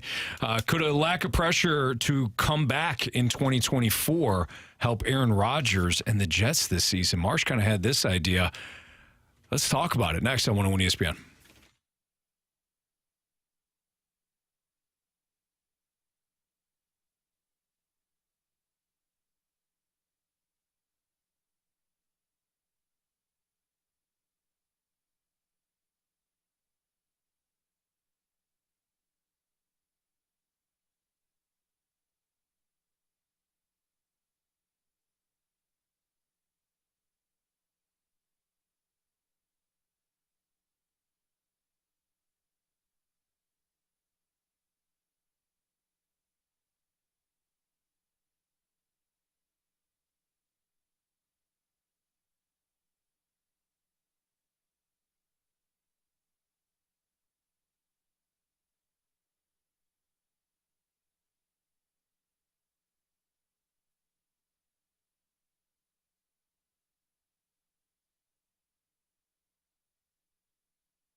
Well, we were going to talk about Aaron Rodgers, but we don't like him. So why don't we talk about the Cubs-Cardinals game and what just happened? So, top of the 8th, Cardinals have rallied to get within 1 run. They're trailing 4-3. They managed to load the bases against the Cubs in their half inning. Jose Fermin was starting at second base today for the Cards. Ollie decides to pinch hit for Fermin, rightfully so. Lefty-righty matchup. Lefty-righty matchup. Leiter was in, a right-hander for the Cubs. Bases loaded, 1 out. And he decided to go with Alec Burleson. Now, we talked about, well, why not Nolan Gorman? These are one of these things we're not privy to what's going on beforehand. Maybe Gorman needed a full day off, whatever. It's not like Alec Burleson is a horrendous option in that spot. If he stuck with Fermin, it'd be different. It'd be a different story. Yeah.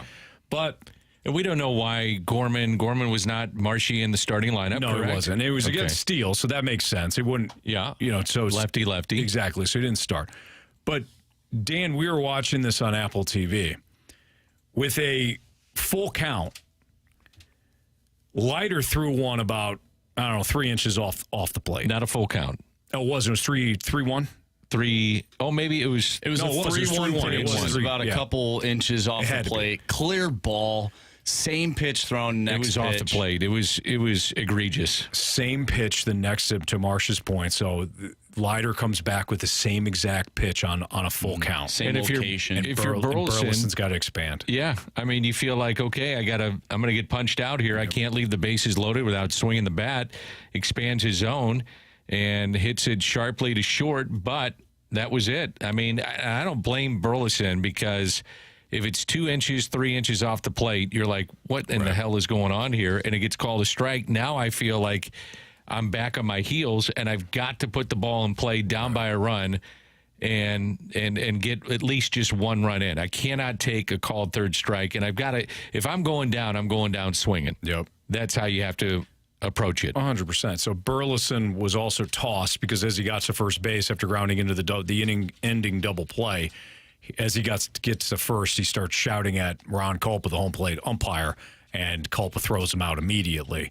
This is one of those moments in the season where you look back and the Cardinals have shot themselves in the foot repeatedly since April. But this is one of those moments where if you wind up losing this game, this at the very least should be tied. All right. Now again, you create your own luck sometimes, but this is a spot where if Culpa merely does his job, it's a tie game, and then who knows? Yep. Now the Cardinals they'll be down 2, and we'll see if Stratton, who's in now, can keep the game at 4-3. But the Cardinals are now down to their last 3 outs. Yeah, against the closer. It's unfortunate. You ready for an automated strike zone? Not really. For some reason I was thinking about that today, driving into work. Not really. I like the umpire aspect of the game. I like the umpire aspect. As I just complain about Culpa. Right. In terms of the human element of the game, and the human element of the game leads to arguments, and I happen to like that. Now, it is being implemented in the minor leagues, and it needs to be refined. But you don't have arguments. You don't have them, and you don't have a lot of arguments now with replay being used in the game either. Yeah. And I've always felt like that's part of the game. That's part of what you and I were talking about before. Sports is entertainment, and it's entertaining. Good old-fashioned argument is entertainment. Now, the bottom line is I do want to get the call right. I want to see the call right. And that supersedes the idea of an argument. How much do you think it makes a difference over the course of 162 games? Because you're still going to get some either way, right? That's you're a good point. So, good question. So today you benefit from it if you do have robot umpires. Well, at another point you don't. What they're doing in the minors is that you have a challenge system. So you still have the umpire calling balls and strikes, but at any given point, I think, let's just say you get 1. I don't know the extent of the rules, but you can challenge, hey, is that a ball or a strike? They radio up, hey, ball or strike? They go, it's a ball, actually. Then he goes to first, there you go, tie game. Just by a simple, real quick, hey, I would like to challenge that. It's got to be quick, and And they got to figure out a way to make it faster with the challenges. I don't necessarily love the challenge aspect of Major League Baseball. It introduces kind of a clown aspect to me. You know, it's like, well, hold on. Let's wait. Now you got to go to the guy in the back, and the guys in the back scrambling. These guys are amazing. Here's the thing, they're though. looking at it. Ultimately, do you want the call right? I want the call right. I want it done efficiently. I don't like the idea of let's go to the guy in the back room, hold on, then we want to challenge. Can you have an eye in the sky say that he's safe? Yeah. You know, make a quick decision there. Pitch framing is obsolete if you introduce That's true. the automatic strike zone. I mean, screw it. We don't have Yachty anymore. Dan, bring it in. You know, there's going to be some guys that benefit and some teams that benefit by having a lesser defensive catcher. Still got to catch and throw, but in terms of pitch framing, that's out the window. Yeah, good point. What's the difference between throwing a red challenge flag and having Marshy going after the football guy? You know what I'm saying? I don't like that aspect either. So okay, I was going to ask: would you rather the baseball guys, the hockey guys, just throw a flag on on the field? I want an official, a referee in the box, just to radio down and say, "Hey, you got the call wrong." Hey, we got to look at this real quick. Boom, and that's it. I don't like the challenge aspect in any. So you just want them to get the call right without even having to. Yeah. Why should Ollie have to challenge that? Right. You know, you got somebody that's staring there, he's watching, and the ball is 42 feet outside. Yeah. You know, hey, Ron, buddy, did you drink in between the innings? That was a ball. Mm-hmm. Well, we had, in the last 5 years, you've had PitchCom introduced, you've had replay introduced, and do you want to go with an automatic strike zone? You've also had a pitch clock introduced to the game. I mean, there's been more changes to the game where if you're the purist, you're like, man, I don't want it. Yeah. I think the younger generation of fans says bring it on, and the DH to the National League. Mm-hmm. That's a lot of changes to your game. I mean, major parts to your game. We're going to talk about that a little bit later on, too, with Ron Manfred. Not Ron Culpa. Not Ron Culpa, okay. No. Ron's already screwed up today. All right. Okay. Marshy's not going to screw up, though. He's got the Gauntlet Championship trophy on the line against Cody next on 101 ESPN.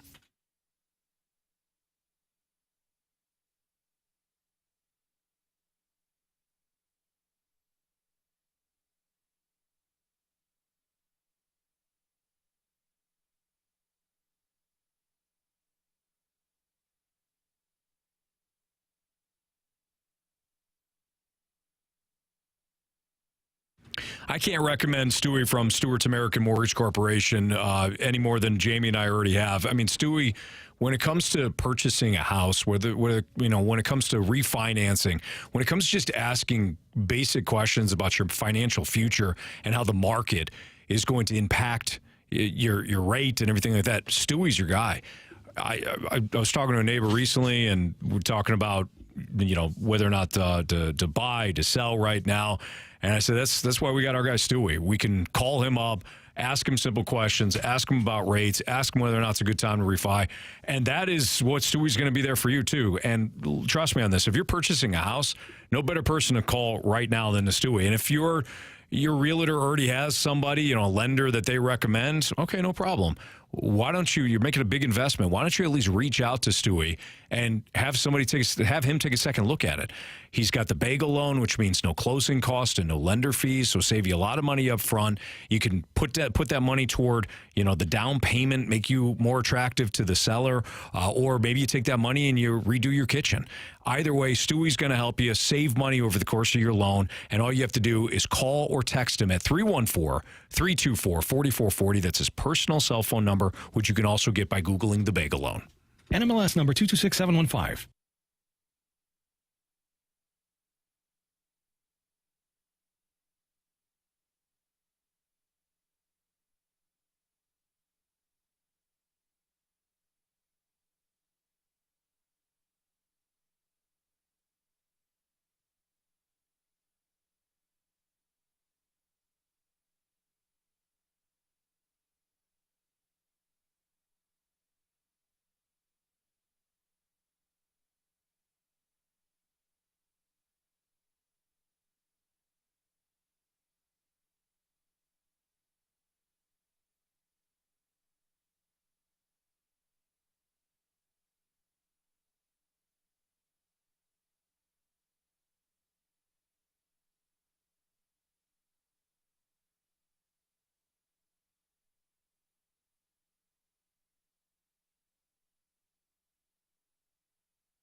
to you by Master, your hometown source for business communications for more than 30 years. Visit masstour.com.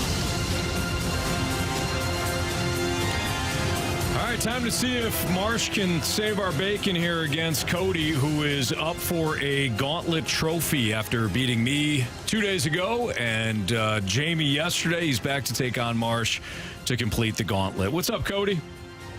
Hey, guys. How's it going?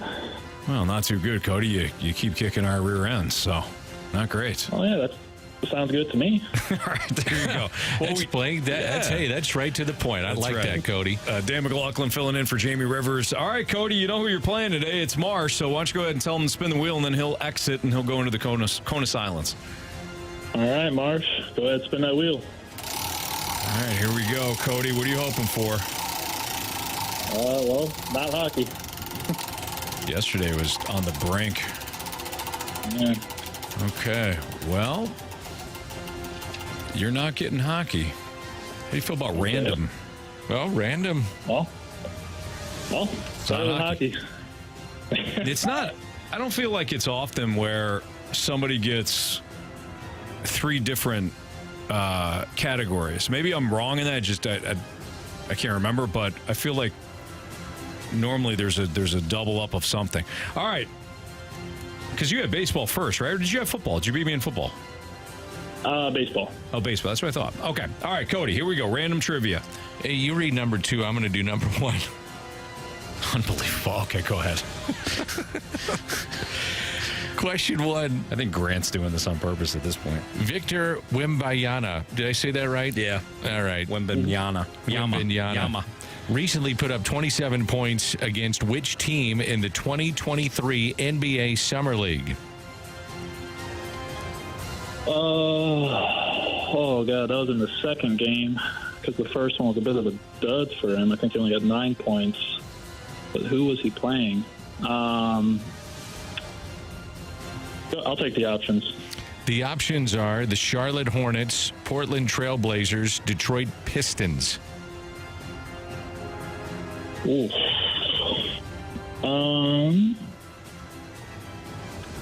I'll go with the Charlotte Hornets. Final answer. Final answer, Charlotte Hornets. We head to question 2, please. Thanks, Dan. For much of the season, Dennis Buwanga led MLS in goals. Who passed him and now leads MLS with 13 goals on the season? Yeah, I'm going to need the options on that one. All right, Cody, bear with me here. Is it Hani Mukhtar, Luciano Acosta, or Luciano? I don't know. Acosta or Julian Carranza? A, B, or C, Cody? Mukhtar How come Acosta. you don't know how to pronounce question 2? Or Carranza. That's why I gave you this one. Okay. Mukhtar Acosta Carranza.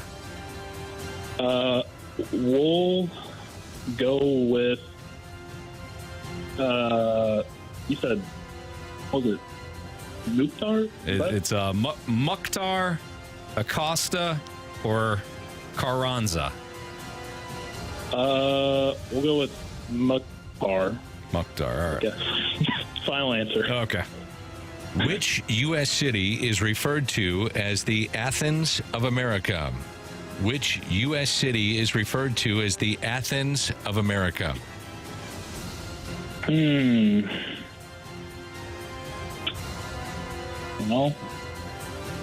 Oh, boy.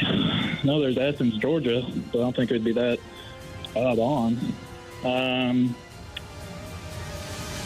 I think I'm going to have to take the options again here. Man. A is Los Angeles, B, New York, C, Boston.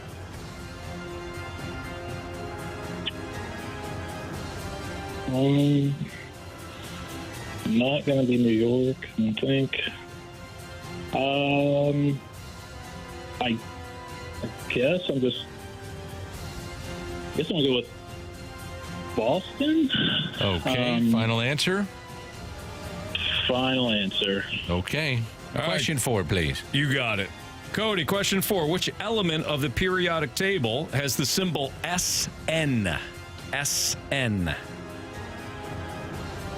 SN. Yeah, S is in Sam. N is in Nancy. Oh.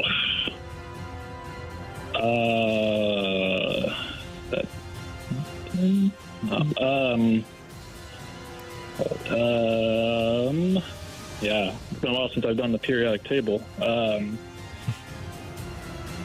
I guess I will take the options here. All right. Is it tin, silicon, or scandium? Tin, silicon, or scandium? 10. Final answer. Okay. Pretty good guesses.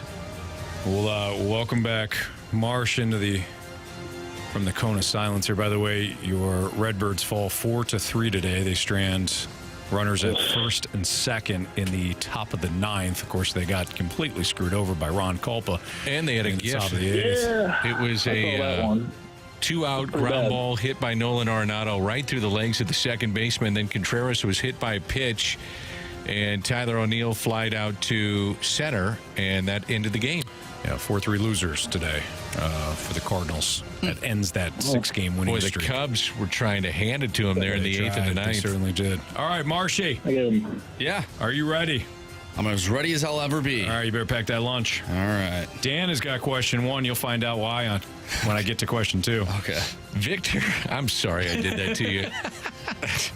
Victor, it's a pro move. I'm just a fill-in guy, so I get the easy stuff. All right, question 1. Victor Wembanyama. I can't say his name right. You know what I'm talking about. Wembanyama. Victor Wembanyama. Yeah. He recently put up 27 points against which team in the 2023 NBA Summer League? Damn. Put up 23. He, of course, is with the San Antonio Spurs. Is that right? That's correct. Yeah. Yep. I'm all over it. The number 1 overall play? pick. I know the first game they took on Charlotte, and he had 9 points in that one. I did not actually catch the second game, though, before he was shut down. So I'm going to need the options on that one. Options would be the Charlotte Hornets, the Portland Trail Blazers, the Detroit Pistons. Okay, so A, B, or C, please. That's not Charlotte. I know that for a fact. Okay. So it could be Portland or Detroit in your mind. Yeah, so I'm trying to think. Because I'm trying to think, like, the matchups. Was it with Scoot Henderson? Did they play Scoot Henderson? I don't remember them necessarily talking about that as much. So I'm going to go with the Detroit Pistons. Final answer. Final answer. Okay, question 2. All right, you ready? For much of the season, Dennis Buwanga led MLS in goals. Who passed him and now leads the MLS with 13 goals on the season? Options. You son of a... Hani Mukhtar. How do you say this, Dan? Luciano Acosta or Julian Carranza. Is it Carranza, Acosta, or Mukhtar? I mean, just because I need to hear him one more time. Can you please restate the names? They just roll off the tongue. It's Mukhtar, Acosta, or Carranza. Totally get why you'd want the options. I mean, if you heard it, of course, it would just ring a bell. I'm going to go with Acosta. Final answer. Question 3. Acosta those names. Which U.S. city is referred to as the Athens of America? Which U.S. city is referred to as the Athens of America?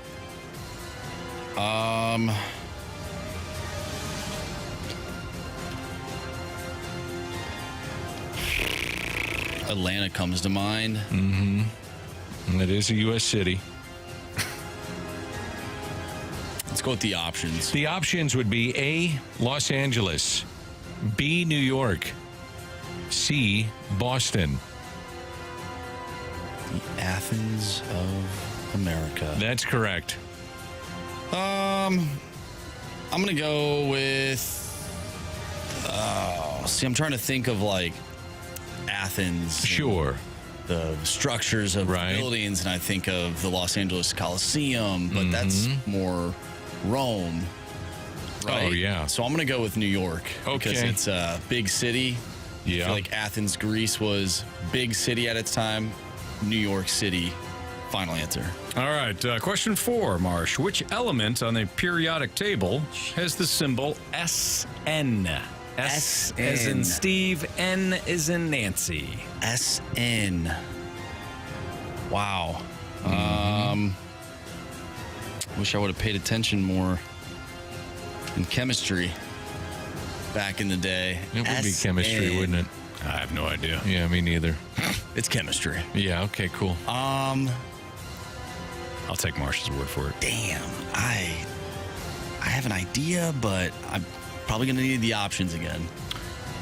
Tin, silicon, scandium. Tin, silicon, scandium. Silicon. It's scandium. Final answer.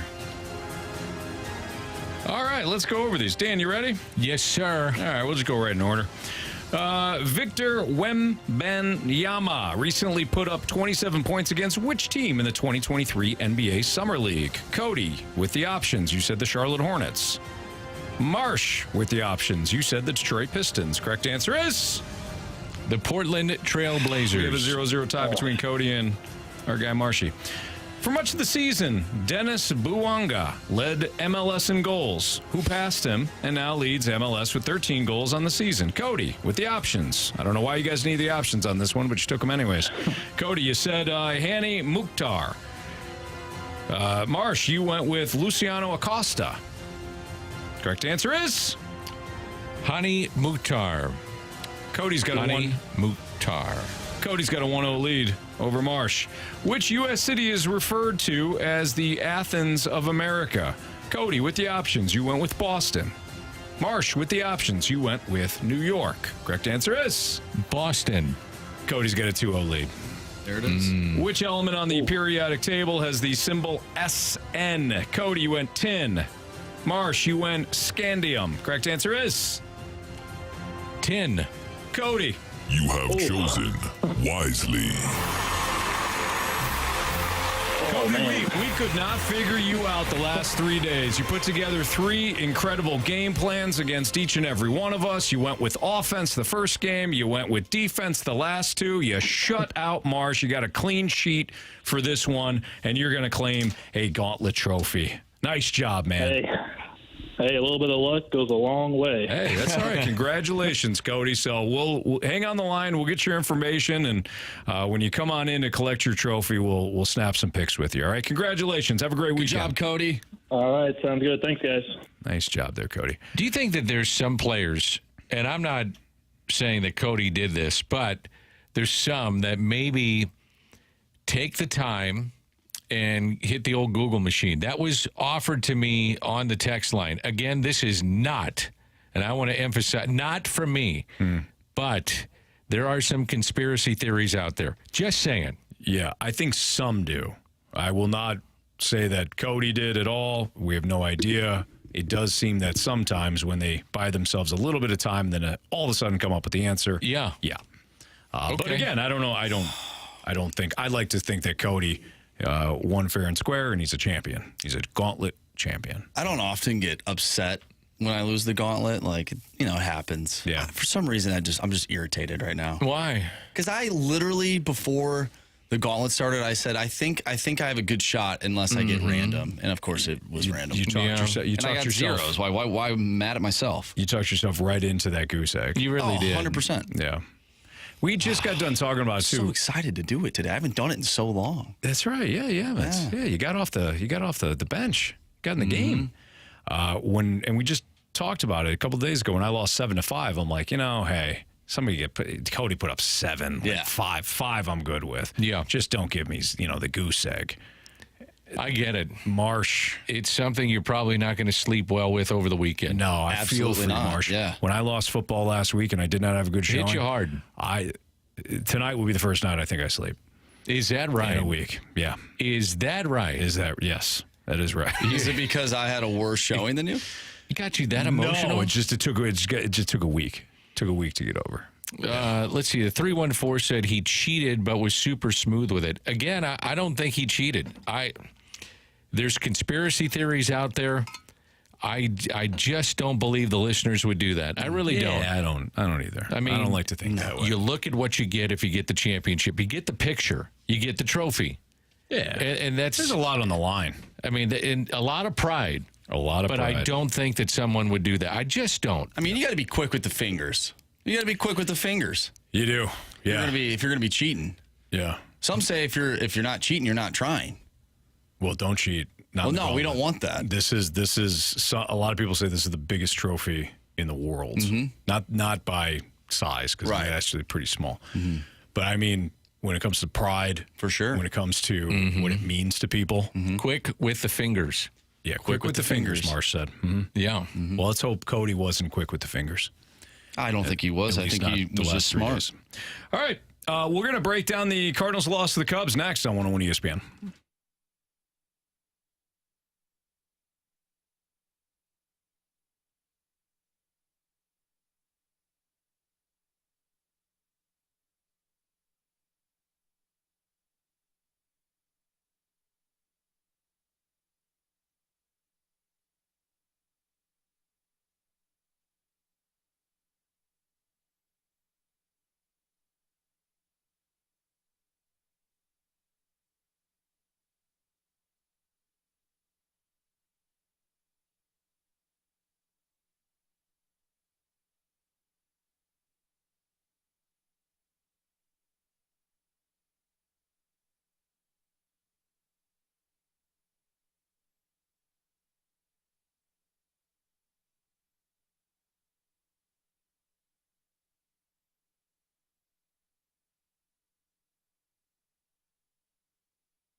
The Cardinals unfortunately had their 6-game winning streak snapped today at Wrigley Field. They had their opportunities throughout, especially early on. They had a situation where in the top of the second inning, they had the bases loaded a few times and only managed to score 1 run.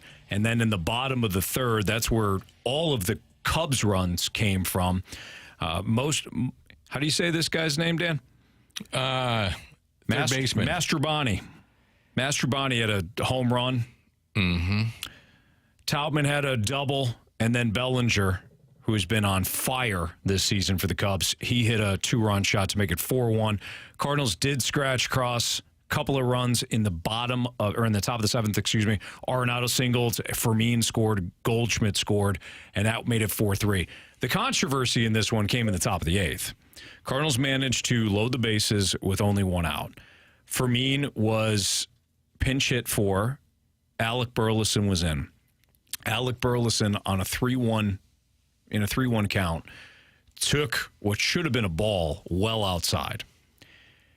Ron Copa, the home plate umpire, decides to call a strike, and then to his credit, Leiter's credit, the reliever for the Cubs, he put a pitch in the exact same spot. Yep.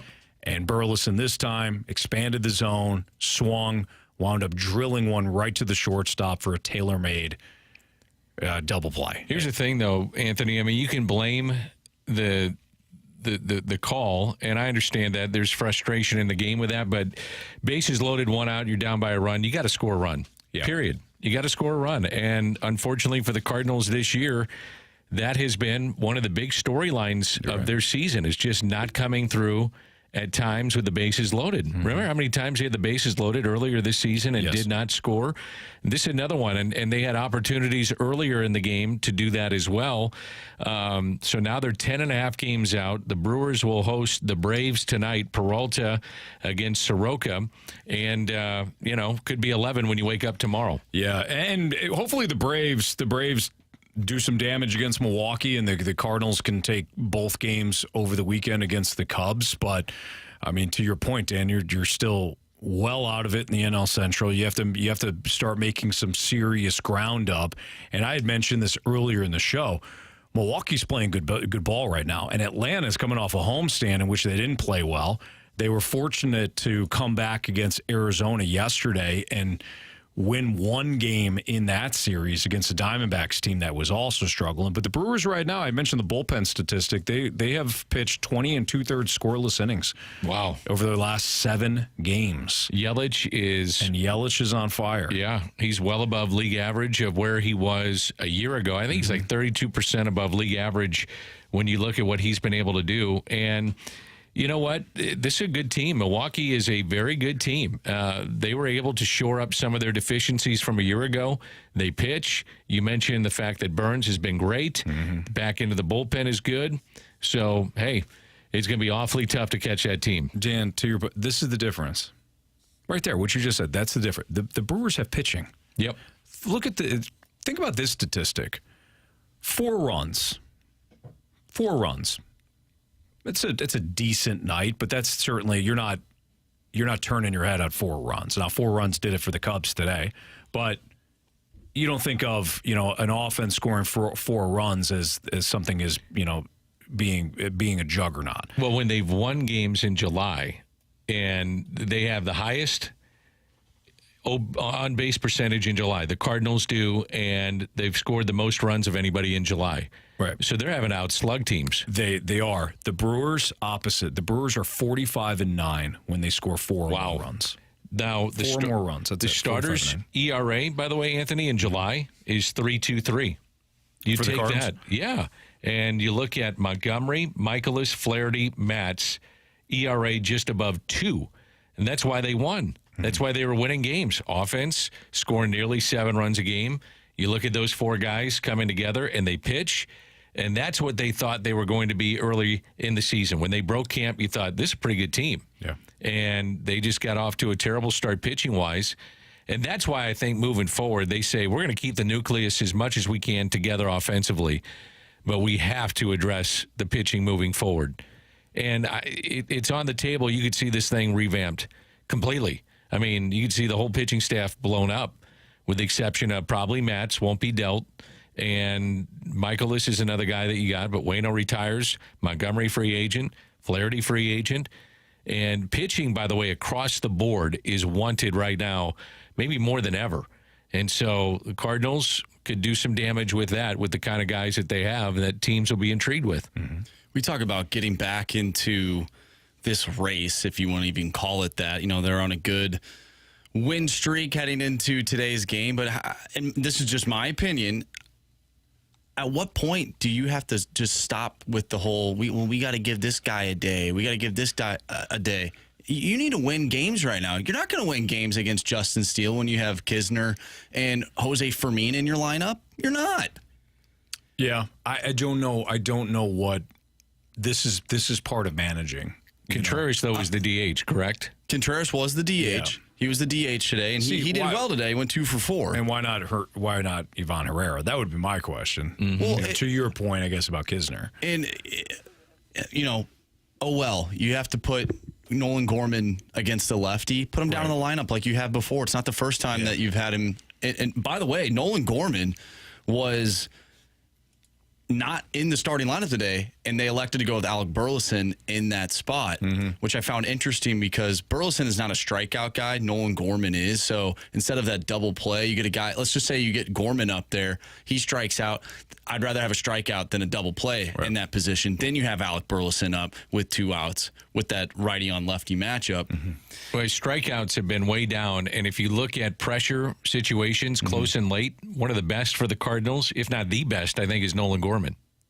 So why not have him in that position? You firing Ollie tonight? No, I'm not going to do it. But this is a move though that I believe deserves a little bit of criticism. Yeah. We're on the air right now. I didn't see the whole game. Obviously, we're doing a show, but it'd be interesting to hear or to understand why. I mean, there's a reason for everything. Oh, 100%. You know, so 100%. I'd like to know that reason, though, for sure. If it works out, we're not even talking about it. Very true. But that's the where game. The cookie crumbles. That's how the baseball goes. That's right. All right, it's Fastlane on 101 at ESPN. Dan McLaughlin filling in for Jamie Rivers today. I'm Anthony Stalter. You just heard Andrew Marsh. We have the Sports Six-Pack coming up in 15 minutes, so get your questions in to the Air Comfort Service text line or on our YouTube channel at 101 ESPN STL. So we'll do the Sports Six-Pack at about 4:45. But Dan brought up something interesting when it comes to the future of Major League Baseball. We're going to get into that next on 101 ESPN.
101 ESPN Sports Center. I'm Andrew Marsh. It's time for Sports Center Update, driven by Johnny Londoff Chevrolet and Johnny Londoff Autoplex. After winning 7-2 last night against the Cubs, a day game today at Wrigley Field saw the Cardinals lose 4-3 to the Cubbies and snap their 6-game winning streak. We've talked a little bit about today's game and last night's game as well. If you've missed anything from today's show, make sure you go to 101ESPN.com or check out the 101 mobile app. You'll find the full show and all of our interviews, including the one today with Matt Holliday. It's all brought to you by Dobbs Tire and Auto Centers. I'm Andrew Marsh, and the Sports Center Update is driven by Johnny Londoff. Find new roads and shop 24/7 at londoff.com and londoffautoplex.com. Are you kidding me?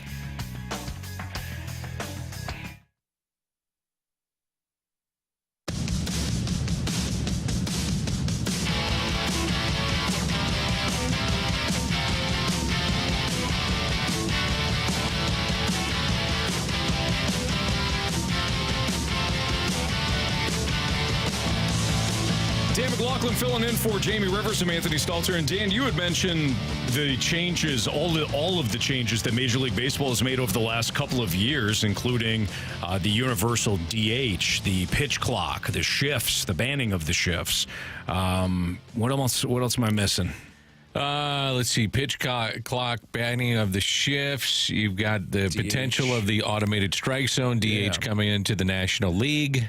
Oh, the runner. Ghost runner at second. Ghost runner and extras. Yep. So Rob Manfred is likely to see his deal extended to be the commissioner of Major League Baseball. Yep. That's coming up. When you think of the state of baseball, where it's headed, what do you want to see in this next term here for Rob Manfred? I want to see him get the TV situation settled. Yeah. I think that's first and foremost. I think it's a huge problem for Major League Baseball. I mean, if you're living in the town that is carrying the games and you want to go to MLB.com or whatever and you can't watch it, that's a joke. It's terrible. I mean, you're trying to market your product. I think that's terrible. Now, he's made the owners a lot of money. He got them through COVID. So that's ultimately what it comes down to a lot of times, is what a commissioner can do for his ownership groups. And I understand that. It's a business. But from your fans' perspective, you've got to have a realistic situation in which your fans can access the games easily. And right now, they can't. And that is a major problem, in my opinion, with the sport. You want to watch the NFL, you're going to get the NFL. Mm-hmm. You want to watch hockey, you got it. Hell, you want to watch Major League Soccer, go get Apple TV. But right now, you can't access games in home markets. That's a major, major issue. Yeah, and it's not like the other sports don't have the blackouts at times too. But to your point, Dan, I mean, you could still get those games if you're paying for the NFL package, for example. And typically let's just say we're in Chicago. But even if the Bears are on TV. Yeah, but even like with MLB at bat or whatever, you don't get it. Yeah, you're in your hometown, you can't get it. It's absurd. So you've got to figure out a way, and I'm not sure what the answer is, but you've got to have a way to where you're in Missouri or surrounding states, you have access to watching the Cardinals. You have to figure it out. Mm-hmm. That is a massive problem with the sport. And it's not just here in St. Louis, it's across the board, with all these different teams that can't get the access into the markets that they need to be in. And I think that's the number one issue that the sport faces right now. I really do, because if you're trying to grow your sport and you're trying to get young people to watch it and to be interested in it, and little Johnny and little Susie want to watch Jordan Walker and they can't, they have no idea what's going on. Right. That's a problem. Now, you can listen to the radio broadcast. It's free. It's out there for you, and that's great. But in terms of penetration with the home markets, with television, there's a serious problem. Agreed. What do you think about, and I know we have to kind of put the pandemic stuff aside and some of the just asinine things that Rob Manfred said at that point. Oh, boy. Certainly the lockout where he was, you talk about talking down to your fan base. Yep. You talk about talking down to Major League Baseball fans. Rob Manfred did it ad nausea. Manfred is icky. Exactly. Thank you, Janet. So putting that aside, though, and just talking about what he's done to kind of change the game. Do you like it? I do like the expansion of playoffs. I think that's been good. He was able to guide the sport through COVID. Wasn't pretty, but he got them through. And they were they were the first of the major professional sports that tried to get back to play because they were in the middle of their season. Hockey shut down, NBA shut down. They went to a bubble. Hockey went to a bubble. But it was an outside sport, so, you could play baseball. I thought he probably did as well as he could in a situation that was a no-win situation. The expansion of the playoffs, I like it. I think it's good. I think it's good for the sport. The introduction of the pitch clock, it needed to happen. I think you needed to speed games along. As much as I am a traditionalist and don't care how long it takes, I also don't think that people sitting in the seats at the ballpark, they couldn't care less. Right, they're there. It's just you needed to speed up the game some way, somehow. So he's done that. I think that part's been good. But generally speaking, I still just go back to what we're talking about with the penetration of television in those markets. He has got to figure that thing out.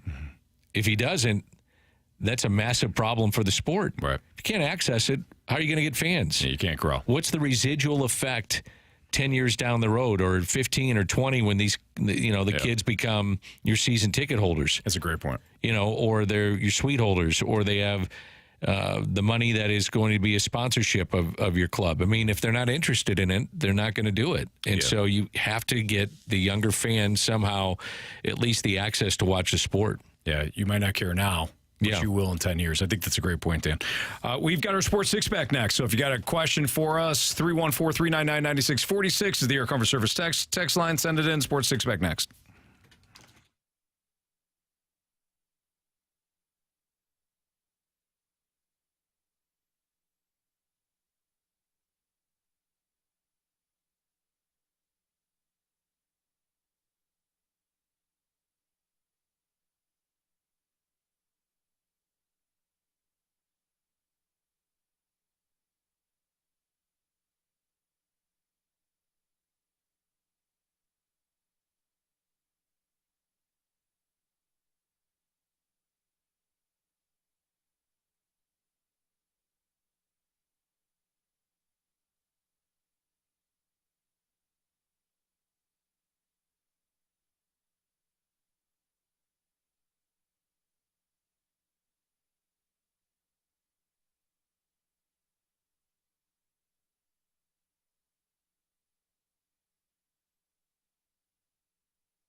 time for the Fast Lane to answer your sports questions. I want to ask you a bunch of questions. I want to have them answered immediately. Asking me all these weird questions. Answer the question. Answer the question. Answer me! The Sports Six-Pack is refreshed by Maggie O'Brien's, your go-to Irish pub in St. Louis for over 42 years. So I always enjoy doing radio with my good friend Dan McLaughlin. Yes, sir. Me too. I don't know, Dan, if I like doing radio as much as I like doing the Sports Six-Pack with you for this Question reason. 1, please. There we go. Question number 1. All right, gentlemen. Right off the bat, we're going to get right to it. From the 636, how many mozzarella sticks could you eat in one sitting? Oh, I could house a bunch. 12. Mozzarella sticks? Yeah. You don't like those? I do. They're just not my They're just not my go-to when it comes to like bar food appetizers. What would be your go-to? Like a wing. You know, like some. You're not a sampler? I like do the like platter? I do from like the Applebee's? sampler, but you know what? You know what I don't care for, because I think it's always dried out, but people rave about it. It's a common thing on the sampler, and I'm just not all about it. Do you know ravioli? What that is? Nope.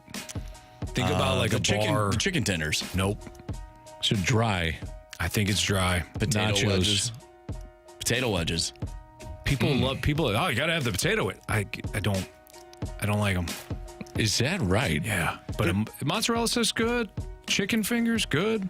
I notice sometimes, I don't know if you guys have this, I get a mozzarella stick and then it's cold inside. They don't quite heat it up all the way or fry it all the way in. That's not good. You don't want that. Yeah. I always love those, like Bennigan. Remember Bennigan's? You don't remember Bennigan's? No. I do. Bennigan's used to have the sampler platter. Yeah. Oh, my. It had like the Southwest something. Seriously, my stomach just growled. Yeah. I am hungry, man. Bennigan's was the... It does sound like a familiar place.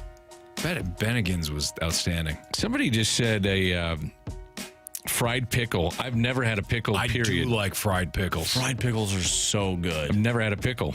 Really? Never had a tomato. You've never had a pickle or a tomato? No. What about You're ketchup? kidding me. I love ketchup. I'm not going to lie. I like ketchup. You've never had a pickle? Hold on. Marsh. No, hold never, on. I've never this had man just said he's never had a pickle or never a tomato. had a pickle or a tomato. You've never had a pickle on a burger? No. And I love burgers. They're tremendous. I'm dead serious. You don't like the way they look? Like you have... No, I just don't like it. I mean, when last week when we had the gentleman on from MLS and City. Yeah. Kyle Hebert. Yeah, and he was talking about pickle juice, to avoid cramps. Yeah. Never had pickle juice. Never. No. You've never thought about, hey, I want to see what this pickle tastes on the burger. And it's not something I'm going to go, well, before I go, I better try this. No, I have no desire. I got a problem with your indifference on this. I understand. I just don't like it. But you don't know. That's a good point. I just don't know if I would like it. I feel like I'm talking to my kids right now. You eat a Famous Dave's pickle spear. Oh, yeah, they're love outstanding. it. What's a pickle spear? It's just a pickle. It's just a pickle that's like cut you have up the in pickled chips, which is like what you would probably find on a burger. Hamburger dill chips. Yeah, and then you have the spear, which is like just a normal. Somebody's saying I'm lying.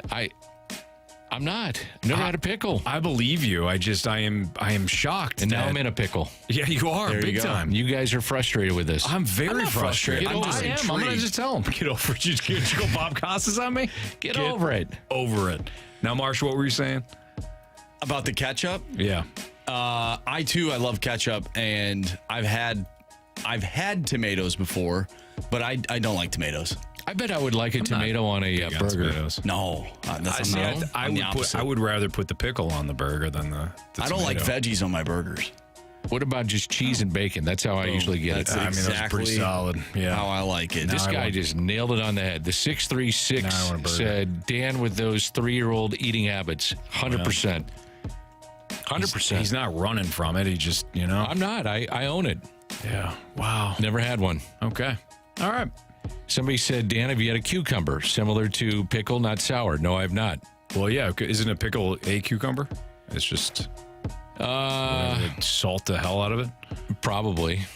No, I've never done it.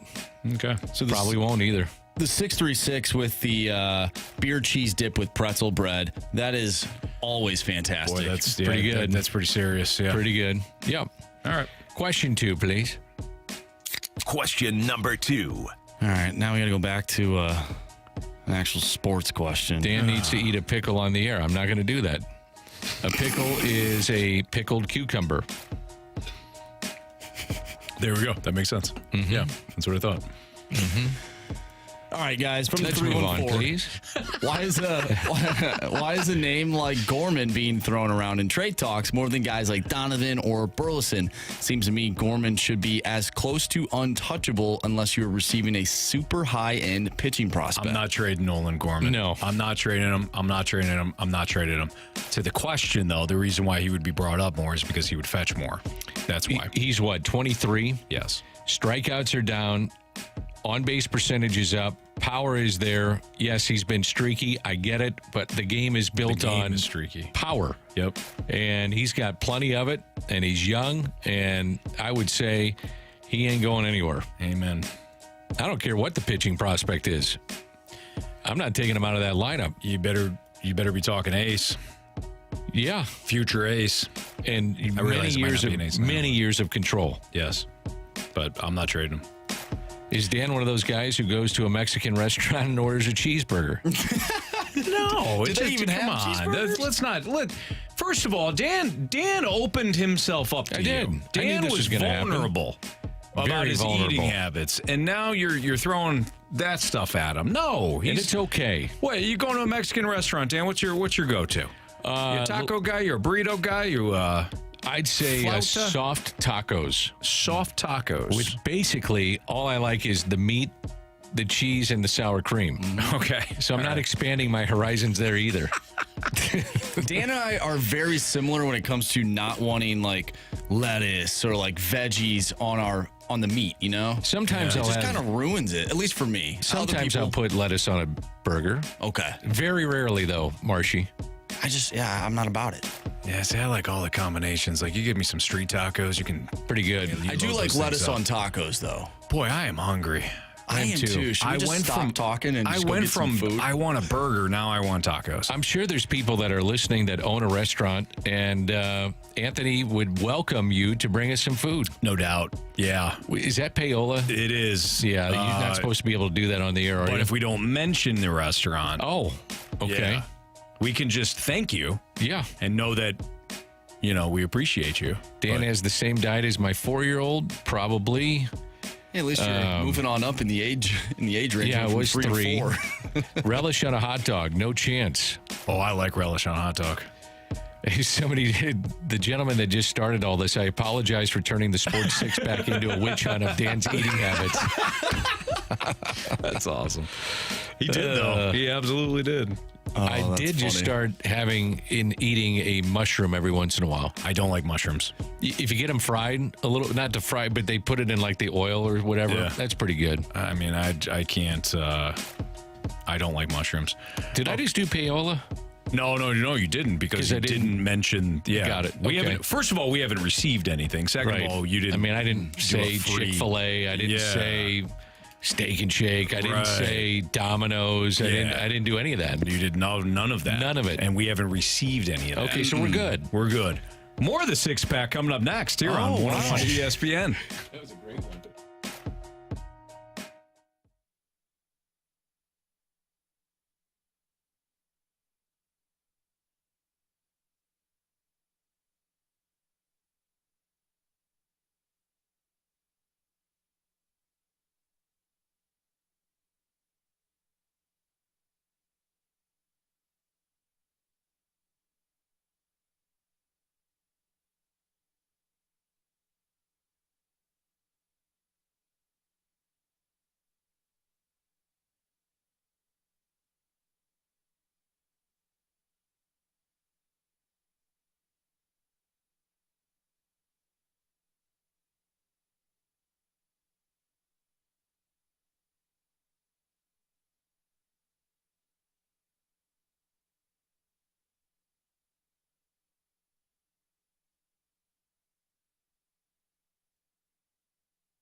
It's time for the Fast Lane to answer your sports questions. I want to ask you a bunch of questions, and I want to have them answered immediately. Asking me all these weird questions. Answer the question. Answer the question. Answer me! The Sports Six-Pack is refreshed by Maggie O'Brien's, your go-to Irish pub in St. Louis for over 42 years. All right, since we didn't get through a lot of questions in the Sports Six-Pack. What do you mean? Because somebody wanted to bury Dan. Question 3, please. Is that it? Is that all right? I think we're only on 3. All right, on 3. Question number 3. We went from food question to Gorman for like maybe 10 seconds. Yeah. And then we went back to the food. I don't think we even answered question number 2. Well, no, I think we did. Did we? Yeah. Was that we're good. That was about Gorman? Yeah, we weren't. Yeah, we're going to trade him. We're not going to trade him. trading him. Okay. Yeah. All right, let's move on then. From the 314. Good evening, gentlemen. Good evening. Good evening. I am over this hype about Messi playing in the MLS. Yes, he is the GOAT, but he's 36 years old, hasn't played in a while, and comes over to the United States at the end of his career. So my question is, what are you really expecting from Messi in his debut with Miami? I think it's good for the sport. I think it's good for MLS. You know, when David Beckham came over, I mean, this sport back in the mid-90s, or this league, I should say, almost was non-existent. Yeah. They needed one of the owners to step up and bail the other teams out. And now you're seeing stadiums pop up that are soccer-specific. Ronaldo went to a Saudi Arabian league, I believe. And then you have Messi coming over. When was the last time that you were talking this much about soccer outside of St. Louis? I mean, City SC is obviously front and center with what they've done. But generally speaking, across the country, people have not been talking about this stuff. Very true. With MLS. I think it's good for the league. By the way, Marshy, he did win the World Cup. No, Messi. I know. Okay, I mean, so I don't care if he's 36. I'm talking about the texter. Oh, yeah. No, I completely agree. You know, I mean, he was the best player on the pitch. Yeah. He's got to dominate, though. That's the thing, though. He's got to dominate stinks. his team. Yeah, the team's terrible, and the team is hyping him up. I wish St. Louis had an opportunity to play him, because I would like so cool to see him get roughed up. They did it on purpose. You want to see him get roughed up? Yeah. What's wrong with you? Well, I just how much cool. I feel like American soccer is often ridiculed by the Europeans, and I feel like one thing that we have over the Europeans, say for like rugby, is our physicality. So I think when somebody comes over and it's like, oh, he's going to dominate this crap sport, I think you got to rough him up. I kind of equate this to you got to hammer him. Yeah, repeatedly. I'm with you. Snap a hammy on him or whatever. Take out a knee. You got to do it. Sweep the leg. Break his clavicle. All within the rules. I kind of look at it when Pele came here to the States. Yeah. I mean, it was pretty cool. If you were a soccer fan, you were watching Pele, and there he is in New York playing. Yeah. Did they rough him up? I think he roughed up the league with how he played. Fair enough. And you get him at the tail end. I mean, Messi getting at the tail end, but he's still a dominant player. You know, he was unbelievable at the World Cup. I just think it's very good for MLS. I agree. We're on the same page. Okay. Yeah, we are. We're on the same page. Question 4, please. Question number 4. From the 636, if you were to be drafted in any of the 4 major sports by a team in your home city, would you want to be drafted by said home city, or would you rather go somewhere else to play your career? I would rather go somewhere else, and then if I had an opportunity, come back. Yeah, that's a good way to put it, because then you can establish yourself without the pressures of leaving tickets and appearing on everything. I mean, I always look back at David Freese. I look back at Scott Cooper, who was a great player. That's tough. He was a 2-time All-Star in Boston, and a lot was put on his shoulders. And then after Freese went off, a lot was put on him. Just, man, the time dedication outside of just working on your craft. And I'm with you. Once you get established, and then you have a chance to come back to your hometown. That's cool. That would be pretty cool. You know, you established your career. You've made some good money at that point. You feel you're mature, you know. To start off in your home home city. Ooh, tough. That's rough. What sport would you want? Football. Get the big money? Quarterback. Yeah. Who's paying the most for a rookie? Well, that's all slotted, so you don't have to worry about that aspect. Because baseball's slotted, NFL is slotted. Yeah, it didn't used to be. Right. But Sam Bradford got the last big deal. Once they gave all that money to Bradford, the NFL was like, we got a problem. I think this texter brings up a good point. 314, in this era, no. In previous ones, yes. About being the hometown kid drafted. I don't know. Social media, cameras everywhere, all that stuff. Yeah. Everybody knows you. You know everybody. I really relish going out of state for college. I didn't know anybody. It forced me to, get out of my comfort zone, grow into who I was. I'm making my kids go away. Good for you. Yeah. Get away from the parents, but know they're there. Yep. So I think that's tough. Another perfect example, of course, is our guy Pat Maroon. Pat Maroon circles back now. Well, in the Cup, that helps. But when he came back, there was a fair amount of fanfare, but he didn't start here and try to make his way into the NHL. Mike Shannon, I was just thinking about, to the texter's local point, hero. The previous era, Mike Shannon would be a perfect example where it just worked out so well. Whereas I don't know if that necessarily would work out. I mean, it could in today's game, but I just think there would be a lot of pressure. There was many that thought Mike Shannon could have won a Heisman. Really? Yes. Oh, yeah, that's right, because he was at Mizzou. Going to go to Mizzou. Yeah. He's going to play football. He's going to be a QB. He had a cannon for an arm. He was a great athlete.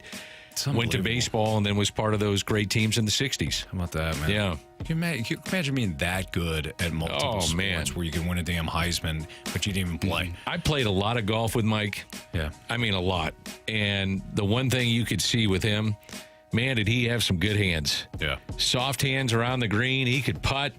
I mean, this is the older stages of his life, and he still around the green was just like, are you serious? That's awesome. Yeah, he was. And by the way, the experience of playing golf with Mike Shannon is unlike anything you could possibly pay for off the shelves or a ticket to a concert or what. I don't care what it was. There was nothing like playing golf with Mike Shannon. I'm sure. He was a blast. What else do you have? Question 5, please. Question number 5. Well, I wanted to take that same question and sort of flip it. When you were a kid, would there be a team that if you were to be drafted by a certain team that you would not want to be drafted by? Like, I remember growing up, Denver Broncos. I never wanted to be a Chicago Cub. You know what I'm saying? Like, I wonder what that feels like for players that actually do get drafted to teams that they never wanted that they rooted against their entire life. Yeah, if they pay enough, they don't care. Yeah, plus you're in the big leagues. For sure. You get drafted. I see what you're saying. So, like, if you grew up hating the Red Wings or the Blackhawks and you get drafted by those, but if they paid me enough, why? I don't care. Right. I'll proudly wear that sweater. They're giving you your shot. I mean, I'm sure it's different. I mean, there's hometown kids. I mean, think about the what was it in the NHL? We had 5 kids from St. Louis in the first round a few years ago. Yeah, and I'm sure they all were huge Blues fans. Yeah, but at some point it becomes your profession, and you don't really worry about it. No, you don't really worry about it. Somebody just sent me a picture of looks like Brussels sprouts, and I guess it's a pickle. I don't know. Are you sure? I don't know what that is. Let's leave that alone, please. Dan, we got one more question. Yes, sir. Go ahead. Oh, question 6, please. Question number 6. From the 636, are the Cardinals wanting to do all these trade deals the day of the deadline, or are we going to see them do little to nothing again this year? I think they're going to be active. Yeah, I think you wait till the deadline because that's when people have to pull the trigger, and if they really want your guy, you're going to get him. Yeah. I do think, though, because pitching is so needed across the board in Major League Baseball, you're going to see a few teams pull the trigger early and give that opposing team or whatever what they want. I could see that. I mean, be the first to go out and get that guy. Yeah. I mean, Jordan Montgomery is going to be wanted by a lot of teams. So the question would be, if I get what I want back from that particular team, and believe me, the Cardinals and everybody else are scouting each other. Yeah. Sure, let's do it. Yeah. You're going to pay the price. I would think, Dan, all of that is done in terms of, hey, this is who we're looking at in the Dodgers organization. This is who we're looking at in Miami's organization and on. So, across the board. That's Dan McLaughlin filling in for Jamie Rivers. I'm Anthony Stalter. We have what's trending next in the Fast Lane.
What's trending in the world of sports? The Fast Lane has you covered. What's trending now? Brought to you by Goodwill. Donate to Goodwill and get a half-price Cardinals ticket voucher.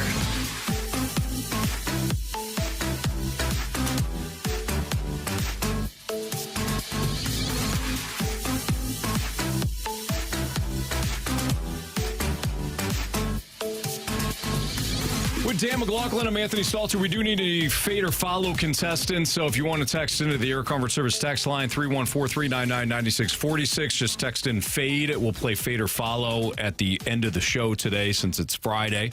It's the Fast Lane. Andrew Marsh is with us, of course, and he's got what's trending. Yeah, guys, what's trending? The Cards Unfortunately, their 6-game winning streak was snapped today, a 4-3 loss at Wrigley Field. Steele was on the mound today for the Cubs, and he was dealing, but the Cards ended up making their way back into the game, and then the 8th inning happened, and, people are upset. I don't blame people for being upset at all about what transpired there in the top of the 8th. Alec Burleson up, 3-1 count, bases loaded, pitch well outside. Should have been ball 4, should have been a tie game, and instead Alec Burleson winds up expanding his zone on the exact same pitch the next time, winds up grounding in a double play. However, Dan, to your point, you got to get it done. They had bases jammed in the 2nd inning multiple times, got 1 run out of it. You had bases loaded in the 8th inning, didn't get any runs out of it. The Cardinals had their opportunities today, and they just couldn't get it done. When you're on the short end of this, too, I guarantee there are fans right now sitting around with their buddies and going, man, why don't we have an automated strike zone? Yeah. Why are we dealing with a game on the line? And in a way, the Cardinals have momentum, and all of a sudden, what would have been 7 in a row if they come through in this game, and you've got a better feeling about your club, and this stalls it, at least in my opinion. I mean, it's the kind of game that you could have won, you didn't, and I guarantee there are fans sitting around saying, why not the automated strike zone? Why isn't it here now? Yeah. It cost you the game. And to your point with Burleson, the pitch was a ball. Ron Culpa was the home plate umpire. He calls it a strike. That would have tied the game up with ball 4. And if you're Burleson, you have to go, and to their credit, Leiter went back to the same spot. Wasn't it Leiter? Yes, it was. Went back to the same spot, inch or two off the zone. And he's saying, I just got the same pitch. I got to protect because he's going to call me out. Yep. And you hit into the double play. It's just everything went wrong that could have gone wrong from the Cardinals' perspective. Thanks for bringing it up, Mark. Oh, sorry. Yeah. And, of course, if you want to go back and listen to the conversation that we had earlier, which was the same one, you can check it out on the podcast, which, of course, Anthony, is brought to you by Dobbs Tire and Auto Centers. Interesting nugget here. Yankees Jose Trevino says his season is over and needs season-ending wrist surgery, he told reporters today. I wonder how that affects the Cards and maybe a player they could deal to the Yankees, because we saw that the Yankees and the Cardinals were in discussions to be trade partners, perhaps. Maybe Ivan Herrera is a part of that trade discussion now, or maybe at least they're asking. You know who I actually think would make more sense than Herrera? Kiz Daddy? Kiz Daddy. Because you're not going to overpay for a guy for 4 years. Right. And they got Higgy as their first catcher, so as their starting catcher. So I think Kisner would actually make more sense in a smaller deal. Totally agree. And the Yankees, I mean, just the other day they had Harrison Bader batting cleanup. I know. It's been a year that they're just, it's Tampa Bay, it's Baltimore in the American League East. Yeah. They haven't really been in contention. Now they're in contention with wild card, and maybe they get hot and something happens in the American League East, but one guy is not going to change that, but somebody that can help them fill a gap for a couple of months, certainly you look at that. I think they're like 7 games above 500. They're in dead last. It's amazing. It's amazing. I mean, you just don't think the Yankees being like that. Right. I think the Orioles and Rays play this weekend. If memory serves. Yeah. They open up a new series, and Baltimore just took first place last night. After the start of the Rays. Yes. Should tell you how well Baltimore has been playing this year. They're fun. They're a fun team to watch. You watch them, if you watched them last year, you're like, wow, this team's up and coming. Like, they've got something. All that youth, all that talent. You're talking about Gunnar Henderson and Adley Rauschman and Holliday's kid is coming. Yeah, Jackson Holliday at some point. But, Mateo hasn't had a great year at shortstop, but he's somebody that's got a bunch of speed. Cedric Mullins, Santander. I mean, they're loaded. You know who's got a lot of prospects coming? And one of them just got promoted this past week, I believe. But the Reds have more coming. Oh, yeah. Good players. They promoted Encarnacion Stand. It's the long. It'll be, I think, it is the longest name in baseball history. Really? Yeah. Imagine they have more coming. Imagine being the seamstress on that one. Yeah, it's tough. That's a clubhouse guy trying to fit that thing on. That's not, trying not fun. Just to go all around the number. Yep. Good luck with and fit it up. You guys mentioned the Rays. The Rays have been I mean, they've been an average team at best. I think they're 30-31 in their last 61 games since they started 30-9. They have not hit well at all. No. I mean, they can pitch still, but their offense has just been brutal. What does that say about them, though? I feel like sometimes we like to compare the Cardinals to the Rays. We're like, well, the Rays can, they can do this, they can do that. And, well, now the Rays have somewhat come back to earth, much like a lot of the teams in Major League Baseball. Sure. Are we seeing like a flip of the switch in the second half? Please. The impressive part about the Rays is they spend absolutely no money, and they are always in playoff contention. Yeah.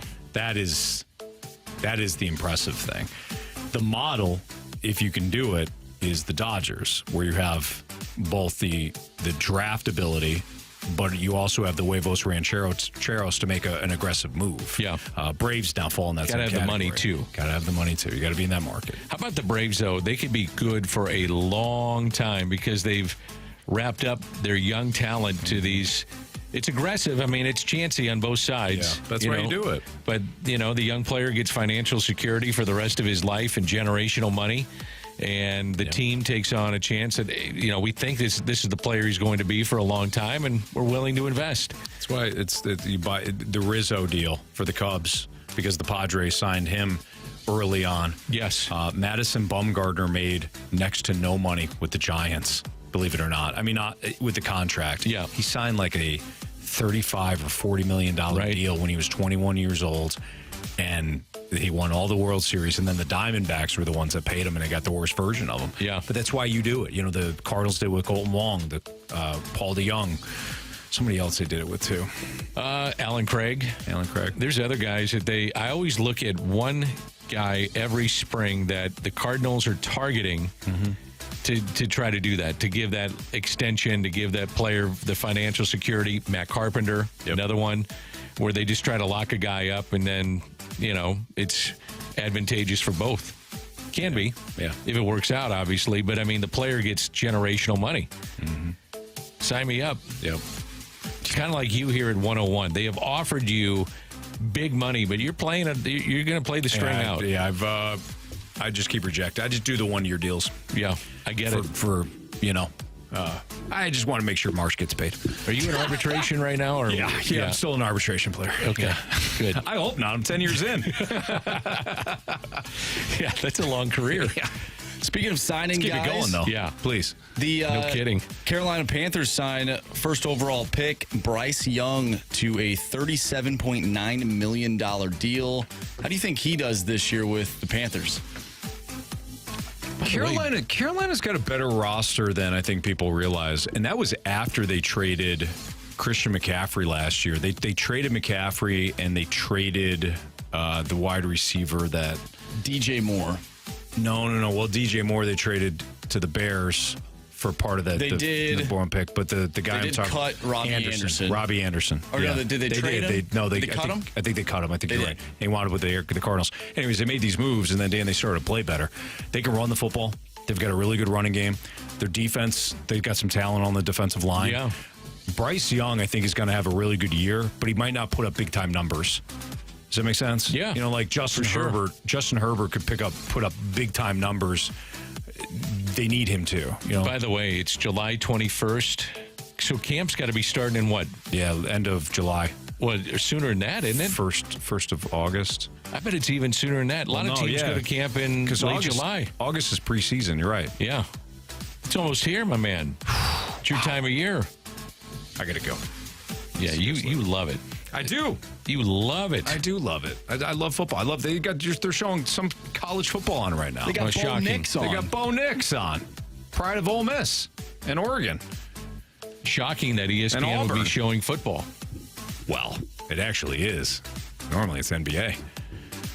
That's true, too. You don't see a lot of Major League Baseball on ESPN. No, and you never see hockey. Actually, that's not true. Hockey, which surprised me a little bit. They have the hockey games now. Because they have the hockey game. I thought they would show more of that and dive into it a little bit more, but they stayed away. Mm-hmm. Not stayed away, but I'll say this, though. They did show more this year than they have in years past. Yeah. I miss the old ESPN Sports Center, too.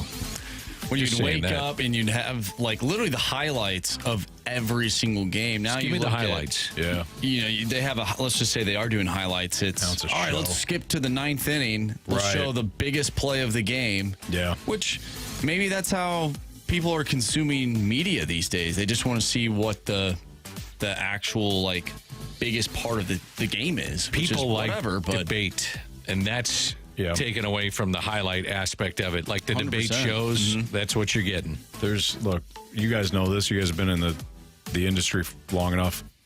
I just started. Just started. So, Marsh, you've been in the industry for a while. You could tell Dan this. Thank you. They don't do stuff like that for no reason. Right. They don't just say, we're just going to do it this way. You may not like it, but the majority of viewers. 314 says Jets camp already started. Pay attention. Browns and Jets Hall of Fame game will be on August 3rd. Thank you. So there you go. And I appreciate the way you did that, too, by telling us to pay attention to it. Yeah, it's kind of you. Very nice. Never mind. Yeah. It's a Fast Lane on 101 ESPN. We'll get the biggest question of the day next.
101 ESPN Sports Center.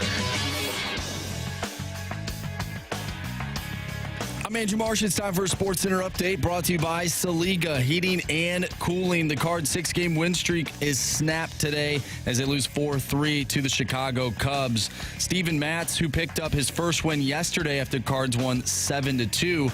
We talked a little bit about him earlier today. If you missed that, make sure you go to 101ESPN.com or check out the 101 mobile app. We also talked about the situation in the 8th inning that occurred in today's game with Alec Burleson at the plate. Once again, if you missed that conversation, make sure you go to 101ESPN.com. This weekend, City SC is in action, taking on the Columbus Crew on Sunday, 6:30 start time. We talked with Matt Holliday earlier today as well. If you missed that, you know where to go. It's all brought to you by Dobbs Tire and Auto Centers. I'm Andrew Marsh, and the Sports Center update is brought to you by Saliga Heating and Cooling, independent American Standard heating and air conditioning dealer.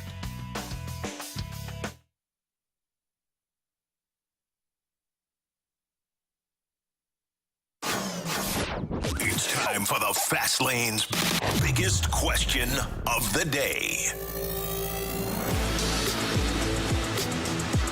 It's the Fast Lane on 101 ESPN with Dan McLaughlin filling in for Jamie Rivers. I'm Anthony Stalter, and here's Andrew Marsh with our biggest question of the day. All right, we got a question from Jake, and Jake wants to know, guys, it's been about a year since last trade deadline. We're almost to the point where the Cardinals traded for Juan Soto, but they didn't. Are we still upset that the Cards did not trade for Juan Soto? Well, would it taken Jordan Walker? I would assume. So, no. I mean, he's falling off defensively. I still think he's a great hitter, great player. He's so young, has that chance to be dynamic, but still, and I'm talking about Soto, to advance the story here, I think the Padres may deal. I mean, they've got so much payroll. Yeah, really. They're 5 or 6 below the 500 mark. They're 10 games out in the West. Mm-hmm. They've given you no reason to believe that they're going to get back in it. They, as we talk about the Cardinals being aggressive at the deadline, watch the Padres. That's a good call. You almost hope that you hope that they don't, though, because you're starting to lose some of your buyers. Miami's lost 6 straight. And so we'll see how aggressive they are, because they're in a tough division. They ain't going to win the division. How much do they want to fight for a wild card? Right. The Diamondbacks are only 2 games out in the NL West, but they're heading in the wrong direction. There's a team in the American League that I feel has kind of fallen off. I mean, maybe even the Yankees fall in that category. They're in last place right now. They're still in it, but how aggressive do they want to be? I hope that the Padres don't hold a fire sale in the one damn year the Cardinals are sellers. Padres are 6.5 out in the wild card. Now, if you are, this is where it gets interesting. They've had 2 under AJ Preller where they've 2 like remaking their team. Yeah, fire sales. That's right. Redoing it. Will Myers. Yes, all those players that they got. Hosmer was, I guess, part of that. Hosmer is more of like this group, but it was prior to that. So this is his second time to try to do this. Yeah. If your ownership, you may tell them, blow this thing up. We've had so much payroll, it's crazy. On the flip side, you say you got 2 months with this core group. Yeah. Catch fire, we'll stay with you. But if not, start selling parts. You wonder if the Padres just don't have the makeup, Dan. They have the talent. A lot of individuals. You got a lot of individuals. Yeah. There's no reason you should be in 4th place behind the Diamondbacks. Dodgers, you understand, but the Dodgers, you see their lineup these days? Yeah. Hayward and Outman and Rojas. I mean, this is not the Dodgers that we have come to know. Tatis Machado in your lineup. Yep. Even guys like Cronenworth. Yeah. Who else is there? Gary Sanchez has actually played really well. They picked him up. So if you're the ownership, do you blow it up? Or do you say, okay, you put this thing together, I'm giving you 2 months. And then at that point, this offseason, we're going to have to change directions. You almost have to stick with it. I think so, too. When you invest that much into it. Yeah. However, it takes an owner or front office to say, realistically, we're just not in this thing. I'm going to have to start selling parts. Right. But some of those guys, making a lot of money. Yeah. I mean, Juan Soto's in that. He's not making a lot of money, but he's in that lineup. Tatis, Machado, Cronenworth, the others that you mentioned. No reason why they shouldn't at least outslug some teams. Right. Wow. And well, you even think about the pitching that they have. Musgrove. Yes. Yu Darvish. Yeah. Who else is in that San Diego rotation? Is Walker banged up again? I feel like I haven't seen Walker's name in a while. A lot of talk that he could be dealt. Really? Yeah. Yeah, like they're starting Seth Lugo tonight. But otherwise, the Padres have had Seth Lugo? Yeah. Eek. He of the Mets. But no, I don't think the Cardinals, if you look back, they regret that not doing the Juan Soto deal. Like you said, what was that going to realistically cost? It was going to cost Jordan Walker, maybe Carlson. Maybe even Mason Wynn.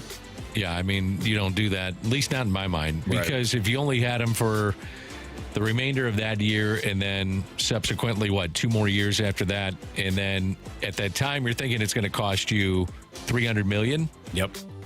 Still young, but that's an awful lot to invest in. I mean, ask the Brewers about Yelich. Now, Yelich has had a bounce-back year, but when you're in a market like Milwaukee and you give that kind of money to one player, he'd better be really good and good consistently. Yep. Because you're counting on the majority of your payroll going to one guy. And if not, you're trading guys like Josh Hader because you cannot sign him.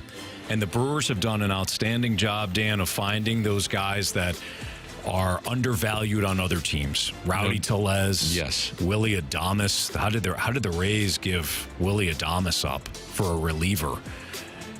I mean, but the Brewers know how to kind of pick your pocket, and they've got a couple of guys too, like Brian Anderson. Yep. He's hurt now, but they got some guys that are just also rans on other teams. That's right, and they've done it. The Giants have done the same thing. The Giants have kind of looked at other rosters and said, this guy's undervalued. He can come here and play well. Biggest disappointments this year in baseball: Yankees would be there, Padres would be there. I think the Padres, despite the expectations with the Cardinals, I think the Padres and the Mets are the biggest disappointments in all of baseball. You spend that kind of money and don't have anything in return in terms of wins and losses, which is why you spend the money. Yeah, I think those are the two biggest disappointments. Think about investing in I know it happens, but think about investing in a business, and you put all your resources into the business, and the thing just doesn't go anywhere. Yeah, and that's what's happening right now. Yeah. Especially with the Padres. I mean, that market, they became such the talk of baseball when Tatis emerged. Then they go out and sign Manny Machado. Mm-hmm. You trade for Juan Soto. This is the Padres. Yep. They hadn't done that kind of stuff. Right. And all of a sudden they're flat. They're 6.5 out in the wild card, and you're trying to guess what's going to happen next. Would you put San Diego and St. Louis in the same market? No. Do you think San Diego is bigger or smaller? Smaller. Yeah. And I don't include the Cardinals as being a small market. They draw from different states. Oh, they're mid-market. The fan base is enormous in a lot of ways. They draw consistently over 3 million fans. So I just don't look at it as being a small market team, even though it might be looked at as a smaller market. But still, correct me if I'm wrong, this is top 25 market TV-wise. Mm-hmm. So market size, should be fine. They're the upper echelon mid-market. Oh, yeah. I don't put them in like the Brewers are technically mid-market, but that's not. I look at them as being a small market. Do you? Yeah. Well, and maybe just because they don't spend a ton of money. Yeah. Now, Yelich excluded. Mm-hmm. They just don't spend a lot of money on payroll. They're doing what they did, kind of mixing and matching. Yeah. I guess when I think of small markets, I think of Oakland, Tampa. I mean, maybe Milwaukee, Pittsburgh. Even though Pittsburgh, if they wanted to, I'm sure Pittsburgh could put a good product on the field, and that fan. I mean, you're talking about Steelers fans and Penguins fans. It's a great sports town. That and one. Pitt is there. They support that. I don't understand that. I don't either. It's unfortunate because when they did draft well, and McCutchen was in his prime, you had Garrett Cole. He had a good team. Absolutely. And they went to the playoffs a couple of years, and the fan base was coming out. They were supporting the team. And then you basically just started dumping guys. Yep, you pulled the wool. Yeah. Pulled the wool? Yeah. Pulled the carpet? Pulled the carpet from under you? I don't know. Pulled the wool. Pulled the wool. I don't know. Marsh, what is it? I think it's you pulled the rug. You pulled the rug from them. Yeah. Pull the rug out. Why did I say wool? Because maybe you're thinking of the material of said rug. Pull the wool over their eyes. Maybe it's a wool That's rug. what it is. Yeah. Is that what you're thinking? They're like a wolf in sheep's clothes. That doesn't work either. All right. Fade or follow next on 101 ESPN.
It's time for FanDuel Fade or Follow on the Fast Lane. Brought to you by FanDuel Sportsbook. Make every moment more. Everyone follow us. No fade, no fade. Money, money, money, money, money, money.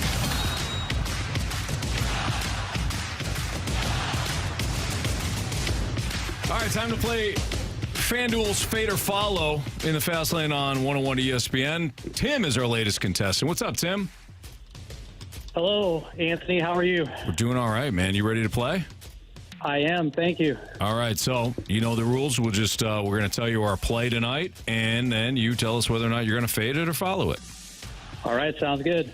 All right, so we've been talking about the Milwaukee Brewers a lot today, Dan. They've got Freddie Peralta on the hill. You know, we normally would go to the Cardinals game, but obviously the game's already played. But with Freddie Peralta on the hill against Mike Soroka, and Mike Soroka's not. He hasn't pitched most of the season, but he's got a 5.40 ERA. Peralta has been steady for the Brewers, and as we've mentioned a couple of times, the Brewers bullpen has been outstanding. They have a streak going of 20 2/3 consecutive innings of scoreless baseball to the Brewers bullpen. We're going to take the Brewers plus 100. They're a small underdog tonight against the Braves, who just dropped 2 of 3 against the Arizona Diamondbacks. So the Brewers are a play tonight. Would you like to fade us or follow us, Tim? Well, it sounds like you have a lot of good logic there. I actually have the Brewers closer on my fantasy team. So there you go. Their bullpen has been very good lately. So I will follow you guys. Nice. All right, Tim. Well, this is what's going to happen. You're going to get a close win, but that only means you get the save tonight on your fantasy team, and you're going to win $50 of FanDuel's money, and you're going to be back next week. How's that sound? That sounds great. Excellent. All right, good luck, Sounds Tim. great to me, too. Thanks, Tim. Hey, thank you, guys. You betcha. Right, take care. Have a great weekend. You too. You have a great one. Thanks, Tim. I will. Thank you. Tim's a nice guy. Thank you. Hey, Dan. Yeah. Was somebody trying to challenge Jamie Rivers to a fight even though he's not here? Yeah. Okay. That was on the text line. I saw that. No, they legit just called us. They called in looking for Jamie? They called in. Did you pick up? No. Okay. I don't know what's going on here. I don't know what they could be listening to. Yeah, he's not here. No, he's not in attendance today. No. But whoever that was, they were fired up. I appreciate the level of passion, that they got going against Jamie, but yeah, but he ain't here. What do you think Jamie would do to you guys in a fight? Probably help me because I'd be on his side. Oh, like if we fought him? Yeah, I'm talking about you fighting Jamie. I'd probably look like Smalls from The Sandlot when he got hit with a baseball in his eye. Huh? When did he get hit in the face? What? Smalls never got hit. Yeah, he did. He's playing catch. Yeah, he was playing catch. He had that stupid glove. Oh, Smalls. For some reason, I was thinking of Squints. No. With the glasses. No, Smalls for sure. Yeah, the black guy. I got you. All right. They had to put that steak on his eye. Somebody said we can just call up and request fights? I guess. No, Dan, I wouldn't fare well against Jamie. I don't think I would either. It'd be short-lived. Well, I'm so stupid, too. He's a hockey guy. Yeah. Oh, yeah. And, well, he fought. I mean, he could throw both hands. Yeah. He's a bad man. Yeah. I'm so stupid, too. I would just be so stubborn I wouldn't go down, and I would just take the beating. Just pummel you. Yeah. So I wouldn't just look turtle. No, I wouldn't turtle. I would take the beating, which is just dumb. You take a beating doing that. Yeah. Yeah, pretty good. What do you got going this weekend, by the way? Doing some grocery shopping tonight. Is that right? Yeah. That's what happens when you get the little kids. It's a big night, Friday night, going grocery shopping. Now, do you bring the kids and the wife with you?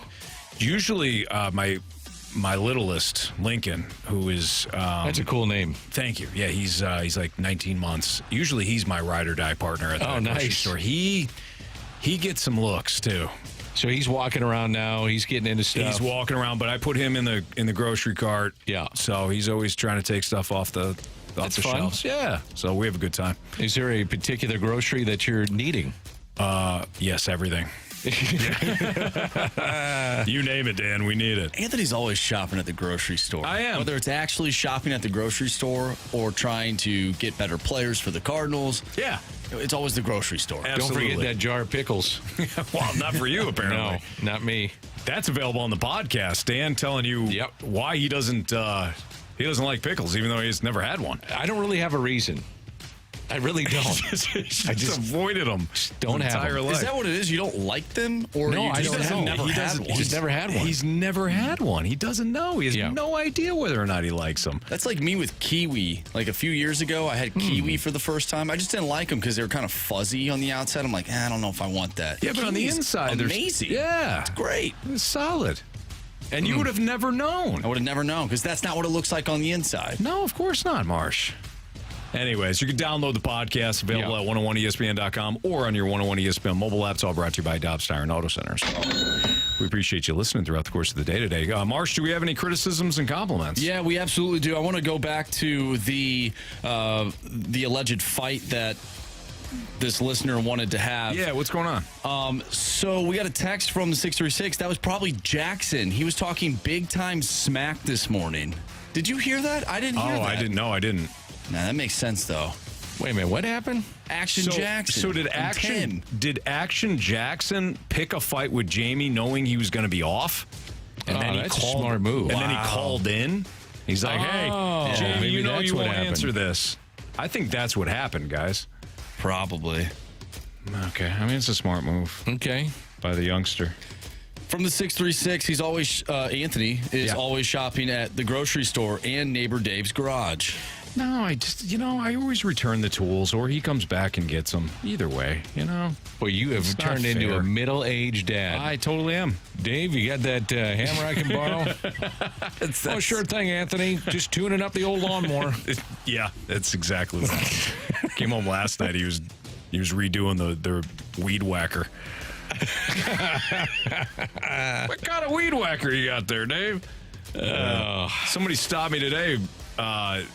One of my other neighbors is having the driveway redone, repaved, and I listen to music while I'm mowing the lawn. And one of the guys that was doing the driveway, he stopped me. He's asked me what kind of lawnmower I have, and once I started up again, I'm like, wow, I'm old.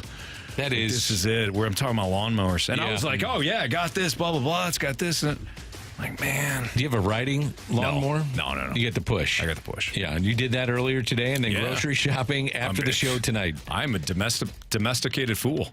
I'll tell you what, that is one hell of a night. Yeah, that is. It's a hell of a day. You did a lot today. You worked. You got the show done. Mowed the lawn, and now grocery shopping. Dan, it's big. How old are your kids? 7, 5, and 19 months. Any more coming? No. Not a chance. I guaranteed it. Yeah. That's when you had a few days off? Yep. Yeah. You Took care of things. I have 4. Yeah. Do you have twins? Yeah. Oh, boy. Uh-huh. How'd that go? I literally almost fainted when my wife came home and showed me the ultrasound. Yeah. The picture. Oh, yeah. Was that your first 2? Second. Okay. Or 3 and 4, I should say. Right. Yeah. That's same as Jamie. Is that right? Jamie's got an older daughter. Well, his oldest is his daughter. Yeah. 2 twin boys, and then the youngest is a girl. That's impressive that he went again after the twins. Yeah. Because that's a handful. But you did too then. No, they were my last. The last 2, the twins were my last. Okay. You just said, so he had a girl, 1, and then the twins and then another one. Yes. Yeah, going for the 4th. Mm-hmm. That's impressive. So for you, after twins. So what's the boy-girl dynamic? So oldest is a boy, next is a girl, boy-girl twins. Oh, boy-girl twins. Gotcha. Yeah. Okay. So that's where you got a little confused, maybe. Maybe, yeah. Usually you get the identical boy, girl, whatever. So we had boy-girl twins. That's awesome. Yeah. Boy, it's crazy dynamic. I'm sure. And it was a crazy house. They're 3.5 years apart, every one of them. Wow. Yeah. That's a lot of diapers early on, bro. A lot of diapers. A lot of crying. Now. Yeah. Not just by the kids. Yeah. And they cried too. I'm in it. I get it. Jeez. They're great kids. They're great kids. Sure they are. Still drive you crazy. All right, Marsh, what else you got? From the 501, sad day. No lineup game with the new Sounders for Dan. Oh, no, I heard him last week. We got a few new ones. No, we got some new ones, though. Some new ones. I would have loved to have. Just give me you got it up right there? Can you bring up a Newt? The Newt one is the best, in my opinion. All right, let me hear it. Newt Bar, please. Can I hear a Newt Bar, please? Batting second, Lars Newbar, please. Playing center field, batting third, fifth, Lars Newbar, please. 1, 2, 3, 4. I'm grinding. Where's that from? Family Guy. Oh, that's funny. I'm grinding. Somebody said we sound like The View right now. Yeah, probably. Dr. Phil had nothing on YouTube. Yeah, I don't blame him. They're right. Sounding old as hell right now. Yeah. I'm sorry that you feel that way. How does that make you feel? Marsh and Jackson are engaged at the hip. You guys going to the movies together? Marsh's got a big night. He's actually going to the movies. Oppenheimer. I thought I was seeing Oppenheimer yesterday because I usually go on Thursdays. We talked about that earlier this week. Hold on. You got like a group of guys that go to movies? Well, once a week? It's like not once a week. Like a bowling league here? It's like a wolf pack. They call themselves the Wolf Pack. We're the Wolf Pack. Yeah, we'll go with that. No, we just go see whatever movie's coming out usually Thursday night. And how many guys together? I think this movie, because it's Oppenheimer, we got like, I don't know, closer to 10. Any significant others with you? No. No girls allowed in this club. All right. That's what they said. Interesting. No. I mean, it's Oppenheimer, Dan. It's about the atomic bomb. Well, you've seen other movies too, though, that aren't not with like a ton of the group that we're going with. Well, that's what I'm asking. You guys do this as a group? Maybe like once a month. I think the last one we went to was the Spider-Man movie, which was like over a month ago or something like that. Another great movie. So, Anthony, you want to go to a movie together? Yeah, absolutely. Yes. What do you want to see? Me? You get me out of grocery shopping? That's what I'm trying to help you. Saying. Yeah. You want to learn about the atomic bomb? Yeah. Hey, whatever. I want to see the Indiana Jones movie. I can't tell you last time I went to You guys seen that? I couldn't tell you either. Pre-COVID for sure. Yeah. All right, Dan. You're the Great best, segment. buddy. That was a hell of a segment. You're the best. You too, guys. Love you, man. Thanks for Dan McLaughlin. Filling in for Jamie Rivers. We'll be back on Monday, but you got instant replay coming up right now from 6 to 7. We will see you.